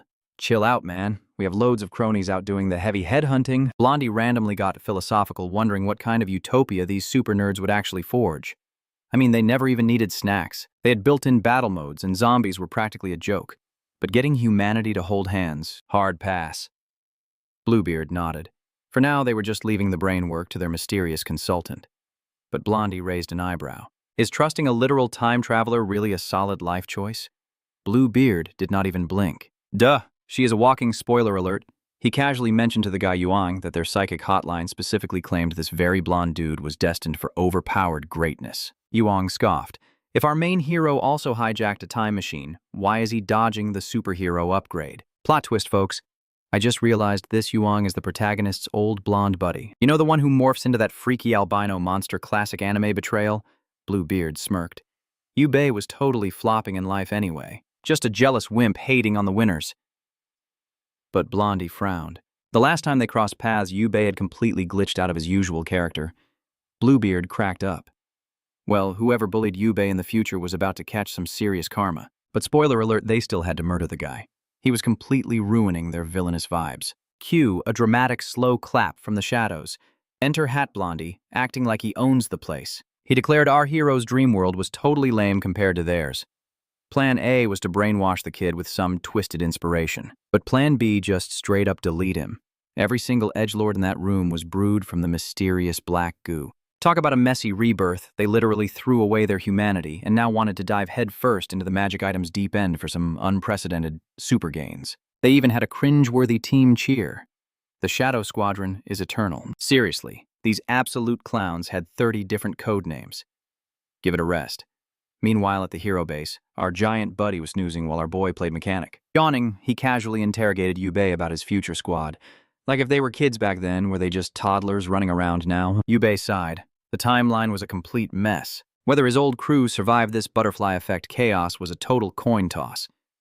Reunited? Probably never. The big guy scratched his head. So how do you rebuild a rebel army from scratch? Ye Bei smirked. Specific friends are overrated. He just needed warm bodies with the exact same crazy anti-villain mindset. Xiaohong squinted, brain buffering. What exactly is this grand scheme? Ye Bei laid it out. Delete the black goo, cancel all the super freaks, and make humanity boring but safe again. The giant laughed. That is a beautifully simple elevator pitch, but an absolute nightmare to pull off. Ye Bei dropped some grim future lore. When the next generation got too addicted to their super juice, things got wildly messed up. They literally built zombie sweatshops. Farming humans into monsters, just to squeeze out more magical power. The tiny hiccup in that evil master plan. The human supply kept vanishing, and the overpowered jerks were way too lazy to rebel. His ragtag squad was basically the last resistance playing hero against the terrifying regime. Xiao Hang snickered. For a guy screaming about canceling the black metal, Ye Bei was suspiciously amazing at using it to craft cool gadgets. Ye Bei smirked. You gotta study the enemy to destroy the enemy. Once the bad guys were officially dirt napping, they would smash every single cursed toy they ever built. Xiao Hong whistled. That is some hardcore monk-level philosophy right there. Ye Bei rolled his eyes, telling him to hold the applause. Without his time-traveling homies holding his hand, he would have quit this apocalypse garbage ages ago. And without his new meat shields, he would literally be zombie food. Fast forward a bit, and our sleeping Beauty Yang finally woke up. In the upstairs room. He mentioned the weather acting super weird lately. Zhao Heng pointed out they should just be thankful the rain finally took a break. But Ang was not having it, asking if they were seriously just going to sit around and not escape. Xiao Hang dropped the reality check. Based on what Ye Bei had spilled, this sketchy group was already crawling all over the globe. Running was basically a colossal waste of time. Aang sighed, knowing Ye Bei actually wanted to stay. He blamed himself, wondering if his parenting made her way too naive. Xiao Hong fired back, reminding him that after surviving all that absolute garbage, the girl could totally think for herself. She was way tougher than anyone gave her credit for. Plus, she literally asked for the surgery. Aang groaned that he knew all that, but a dad is going to worry. Xiao Hong hit him with a heavy truth bomb. He used to stress over his own kid too, which just led to epic screaming matches. The kid bailed, completely ghosted him, and only after he vanished did Xiao Hong realize they left things on totally toxic terms. Apong cautiously asked if his son was even still breathing. Zhao Hang just shrugged. Total mystery. And honestly, he knew the kid would not want to see his ugly mug anyway. But whatever the past belongs in the trash, it was time to weather this crazy storm. Meanwhile, outside the base. Boom! A giant freaking robot shook the earth. Oh yeah, our boy literally built Optimus Prime. 2.0. The big guy's jaw hit the floor. He called it the absolute ultimate mecha. Aang smirked, declaring that if those faction creeps wanted a piece of him, he was ready to deliver a world of pain. Nobody spreads on his watch. He stuck his arm out, going full Iron Man style, pointing at the big guy. His mission: defend the absolute heck out of this fort. And seriously, if any bad guys show up, just delete them from existence. Ye Bei chimed in, telling him to keep babysitting Yue. Big guy gave a thumbs up.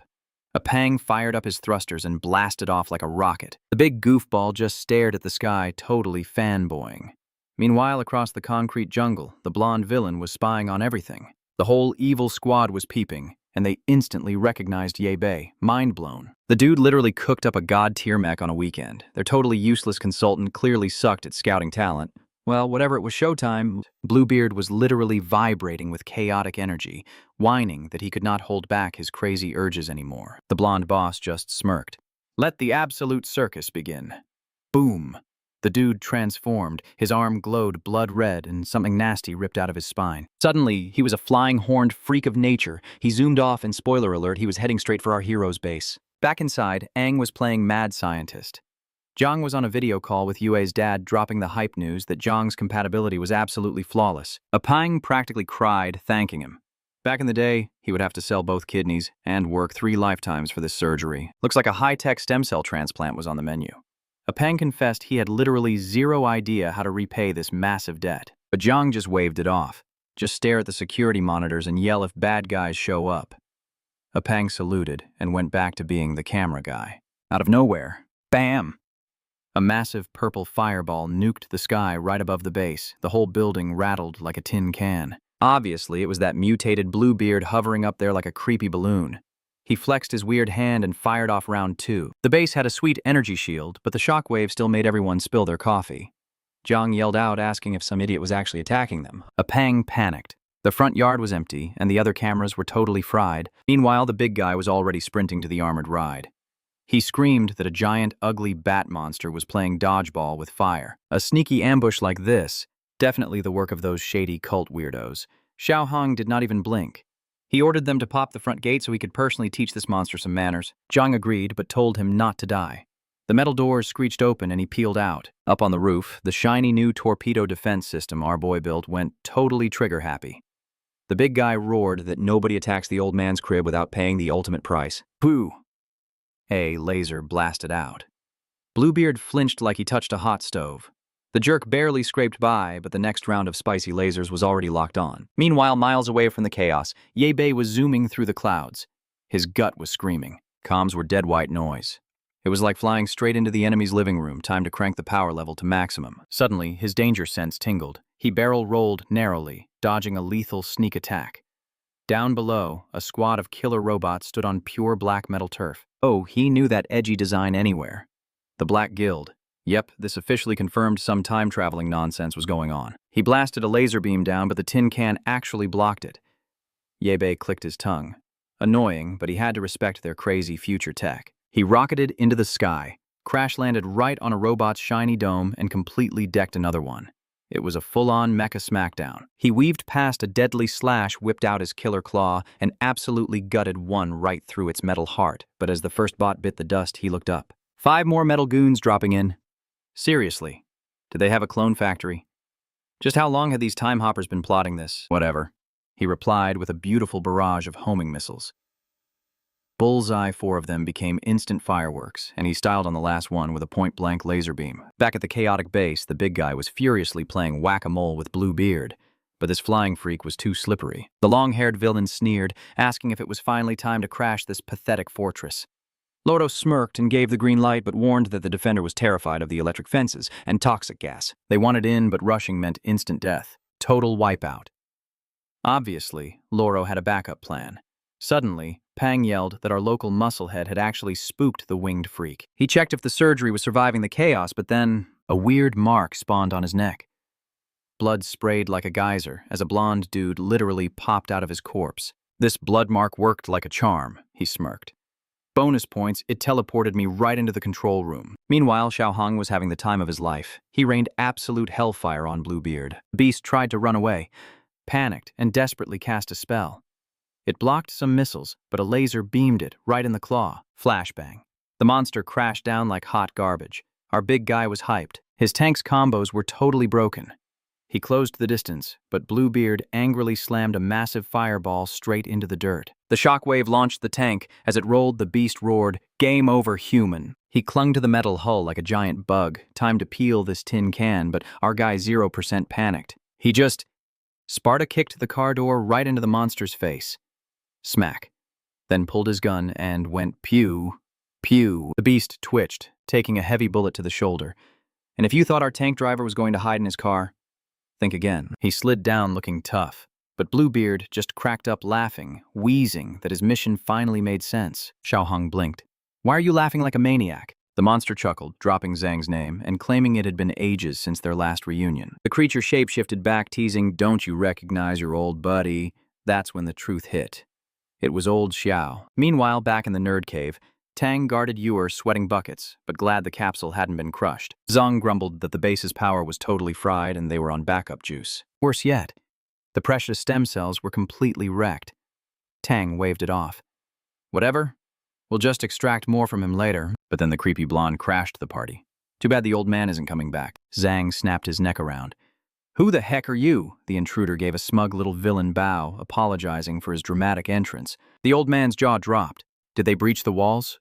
Or worse, defeat Xiaohong? The blonde waved his hands. "Relax. I just hitched a ride inside a chunk of Mr. Yao's flesh." Zhang's blood boiled. "Did you just murder Hipong?" The villain smirked. "For humans? Yes. But now he gets an upgrade to zombie status. Much cooler, right?" He winked at Dr. Tang. "Don't worry, you're safe." Zhang pointed to the door. "Get out." "We aren't helping you," the blonde chuckled.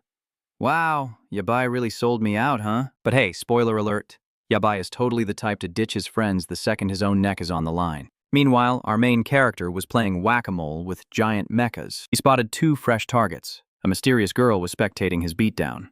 Clearly a fellow time traveler. Our boy casually shredded another robot as the squad opened fire. He yawned, blocked the bullets, and smashed the remaining tin cans. Poof. They evaporated. But something smelled fishy. These bots were built like cheap toys. Suddenly, a heavy boss gate dropped down. 2 long white legs strutted out. Was it a flamingo? A peacock? A lion? Whatever this mutant zoo project was, he had to admit their weird fashion sense never disappointed. The fashion disaster roared and charged. Yabby sidestepped, but the beast smoothly pivoted, blasting him backward with a crazy combo. He desperately ducked and weaved through the ridiculous barrage. Then the freak flashed a creepy neon eye, a slowing beam. He didn't even make eye contact, but his body totally lagged out. A wave of purple fire engulfed him. Ding player roasted. Back at the base, Xiaohong furiously demanded how that traitor was still breathing. Bluebeard scoffed. "I was just wondering the same about you, big guy." Xiaohong grabbed him. "Explain? Why join these villains? Did you sell us out and get Xiaowei and Aachen murdered?" Bluebeard sighed. "I was involved, but it was an accident, I swear." The big guy lost his absolute mind. "We trusted you like a brother." Bluebeard snapped that their whole pathetic Robin Hood cosplay was doomed from day one. During what should have been their final glorious heist, the cops ambushed them, but this dark guild scooped him up. He swore he managed to save the others while Xiaohong just vanished. The big guy grabbed him by the collar. "Are Akun and Xiaowei actually safe? Are they breathing?" Bluebeard paused, then nodded. "Yep, totally safe." He suggested teaming up like the good old days. But the big guy totally lost it. Was this some sick joke? He already knew the villainous organization wanted to delete humanity and build a club exclusively for mutants. Now it was painfully obvious Bluebeard had turned into one and probably dragged their two best buddies down with him. Bluebeard argued their old lives were garbage anyway. They could not play hide-and-seek forever, constantly hunted by literally everyone. In this shiny new group, they were gods. They could rewrite history. And that is exactly when his flashy new tail got chopped right off. The big guy hesitated for a hot second, but still gave him a free haircut. He roared again, "Are Aiken and Xiaoi safe?" Bluebeard visibly cringed. He sighed that the big guy was just an annoying meathead. Taking flight, he threw down a warning. If the big guy refused to chat, he would just drag him there by force. Meanwhile, at base camp, the old geezer told Blondie that Ye acted super weird, but the kid definitely busted his back trying to protect Evie. Song stroked his chin. How on earth were they going to explain this mess? Why was a little girl shoved inside an incubator built for crafting overpowered mutants? He suddenly grinned, claiming he had cracked the code. Ye wanted a brainwashed psychic army at his beck and call, and the dude had been flawlessly faking his cover as an innocent mechanic. Strutting over to the terminal, he scoffed. These edgy doomsday mechanics are nothing but crazy fanboys for black gold totally obsessed with doing sketchy human experiments. Zhang nervously asked what the plan was. Song smirked, saying he was simply doing the kid a massive favor. With just one sneaky little keystroke, they would reprogram the girl into an obedient lapdog for the Black faction. Smash that enter key, boom. With a shiny new psychic asset, their evil club just leveled up. The old man calling him absolute human garbage, wildly charged with a rusty steel pipe. But blazing fire erupted, melting the weapon mid-swing. Joe popped up beside Blondie, casually warning him that playing with matches indoors was a terrible idea. The long-haired dude chuckled, saying he was seriously dying to meet their new co-worker.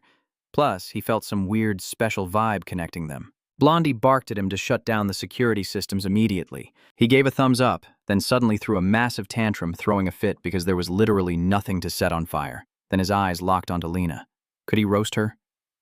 Hey, nobody said she had to be breathing. Blondie gave him the green light. The pyro casually strolled over, telling her to scream her lungs out when the barbecue started. He snatched her arm, but instantly the entire room violently quaked. The roof caved in.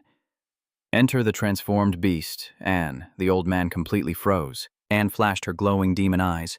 Bro, literally. 1 second later, she wiped the floor with every single goon in the room. Villains dropped like flies. Tang shouted a quick thanks, pointing her toward the lab rats. Tang frantically mashed the keyboard, desperately trying to undo the hacker's messy code. But no dice. Anne fired up her powers again, blasting energy straight at Era. Tang's jaw dropped in absolute awe. Was she seriously melting down the legendary black metal? Realizing the cheat code, she screamed at Anne to spam that attack and stall the creepy mutations. Tang suddenly remembered Ye Bei's strict orders to smash the panic button if things went sideways. But suddenly, from out of nowhere, a lethal blue blade ripped right into Anne's back. You fang that absolute rat. He smirked, bragging that he just scored the VIP target the boss wanted. He flexed another sword wave, but Anne smoothly sidestepped. Opening her massive jaws, she unleashed a glorious hydro cannon blast. He gracefully dodged it, but the shockwave blew Tang's gear all over the room. Meanwhile, back at the villain lair, that crazy monster literally just set Ye Bei on blazing fire, popping a shield.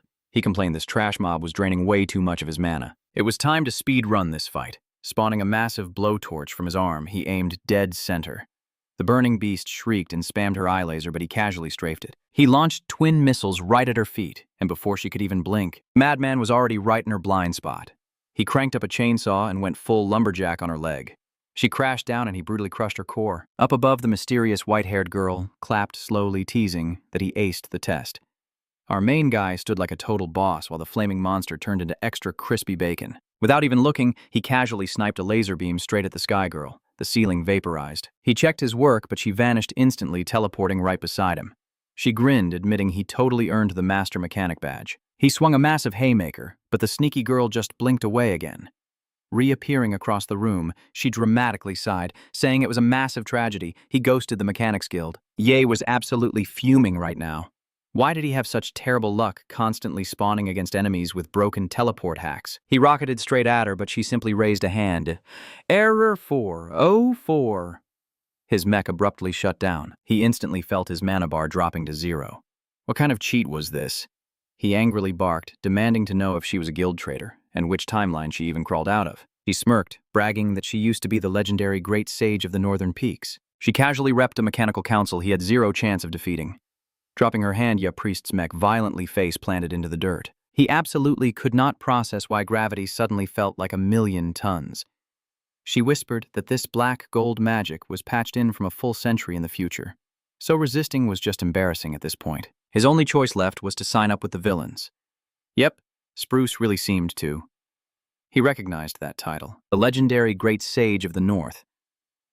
Everyone thought she had kicked the bucket, but plot twist, she was playing lapdog for the Black Organization. Talk about dragging her family name through the mud. Wait, so this girl is actually Dr. Zhang's precious granddaughter. Zhang Yua, could she be the future version of our main character? Honestly, my brain is doing mental gymnastics right now. We are still piecing this puzzle together, but she smugly claimed joining the Shadow faction was a pro-gamer move. Everything she did was just patching her grandpa's outdated legacy. Our boy sarcastically asked if her big brain strategy was turning humanity into ugly mutant freaks, and if she enjoyed backstabbing all her mechanic buddies. She casually shrugged, saying she always dropped the truth bomb, but haters never listen. So to avoid drama, she just casually murdered them all. Classic villain. Logic. And if our hero kept acting up, he would be next on the chopping block. Our boy smirked, ready for her villain monologue. She asked if he seriously thought black metal was the only apocalypse expansion pack out there. He was like, "Bro, the meteor brought the zombie virus, and that is why we are all mutating." She laughed, saying she used to be a noob who believed that too. But the truth was way too spicy for the public to handle. Our boy asked what kind of wild secret made her switch to the dark side and start treating human lives like spare change. She revealed the ultimate spoiler, the meteor. 5 months ago, it crashed down and brought the zombie virus. But 100 years from now, its big brother is coming, and it is 10,000 times chunkier. The first rock was just a scout, the second one is the final boss. Even if humanity duct-taped every single weapon together, they could not dent a radioactive rock that massive. And in her messed-up future timeline, the war had absolutely wrecked their air defenses. They were sitting ducks. In a pure panic attack, the committee finally realized they should build spaceships and ditch Earth. But by pure plot armor, she found the time machine. This bad boy could only send 2 minds back in time, but that was plenty. Absolutely livid, our hero yelled. If everyone is doomed to die anyway, why turn them into ugly zombies? She scoffed, saying from the second that first space rock hit, it was game over. Everyone was destined to become a monster anyway. She just hit the fast-forward button using the black gold. To save the world, she needed a squad of super mutants to punch the giant meteor. Talk about extreme team building. Meanwhile, back at base camp, Anne was getting wrecked by Yuang Jiang was buried under rocks while Dr. Tang was taking a dirt nap. Suddenly, Song popped up like a jump scare. Sighing that it was way too close, he called this kamikaze stunt absolute madness and checked if anyone was still breathing. He yanked Zhang out of the rubble, joking that he was too stubborn to die, but then dropped the bomb that he needed the old geezer alive as a special VIP request from his granddaughter. The old man's jaw dropped. He thought she was 6 feet under. The blondie smirked, calling her an absolute boss, the great sage of the mechanics. A whole century in the future, she and her shady club basically owned the Earth. Brain totally fried? The old man stammered, asking if he meant Zhang Yua and if she really turned to the dark side. Honestly, I am just as shocked. Are there clones involved here, guys? The blonde dude bragged she was the mastermind of their whole operation, and she could have conquered the galaxy if she still had her legs. Yep, you heard that right. Because apparently one of old Zhang's sloppy experiments went boom, blowing her legs completely off. His son shipped her overseas, but surprisingly, the girl did not even hold a grudge against the clumsy grandpa. Song acted all dramatic about it. He figured the old man's guilt was eating him alive, so a family reunion was in order. After all, that is probably why the old guy adopted Yor, just because she was a look-alike. Then out of nowhere, he kicked Shu right in the face. He smacked his head, screaming at him to stop napping on the job. He ordered the lackey to pack up the old man and Dr. Tang for their villainous road trip. Wait! A wild zombie appeared, looking totally lost. It was Yor's mutated dad. The blonde villain barked at Sho to clean up this mess and grab the targets, but Sho was shaking like a leaf. Why? Because Kang's mutated buddy just got a second wind. Covered in muck, the zombie lunged. Sho panicked and spammed his fire skills, but the monster tanked it like a boss. Kong woke up, tearing up as his mutated friend played human shield. Annoyed, the blonde guy literally punted the dad, because heaven forbid a villain's plan goes smoothly. The old man screamed for his buddy, and right on cue, Yu's sleeping pod started glowing like a disco ball. Outside, Lena was stress-watching Anne get absolutely flattened. Yuang was trash-talking like a toxic gamer, telling her to just log out. His speed was totally broken. Even Janang was sleeping on the job. Bluebeard bragged he was using 1% of his power, mocking him to hurry up and mutate so it would be an actual challenge. Suddenly, crazy energy exploded behind him. Easy. A massive green laser beam blasted from the base straight into the heavens. Meanwhile, back at the main event, our hero told the time traveler to stop capping. Sacrificing all of humanity for a space rock is peak villain delusion, but she fired back saying the second meteor was literally tracking the first one's signal. It was an unavoidable game over Earth was going to get squashed and escaping was a joke. The only way to survive the patch update was turning into an overpowered mutant. Our boy was so done. Like seriously, what even is her grand master plan? Stockpile black gold and bake a batch of superhumans. She pitched her grand villain plan dreaming of ruling them like an absolute boss queen. Tempting offer. Sure.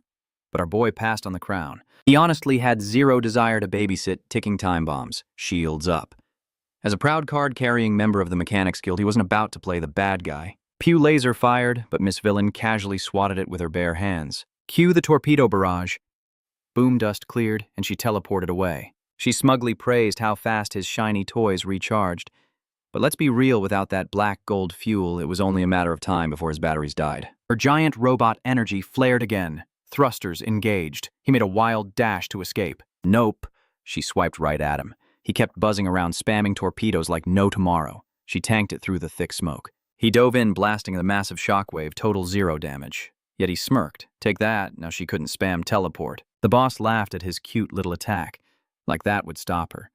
His poor system would fry itself first. But our guy was stubborn. Taking this crazy lady to the afterlife with him, totally worth it. She mocked his lack of survival instinct, but he kept swinging.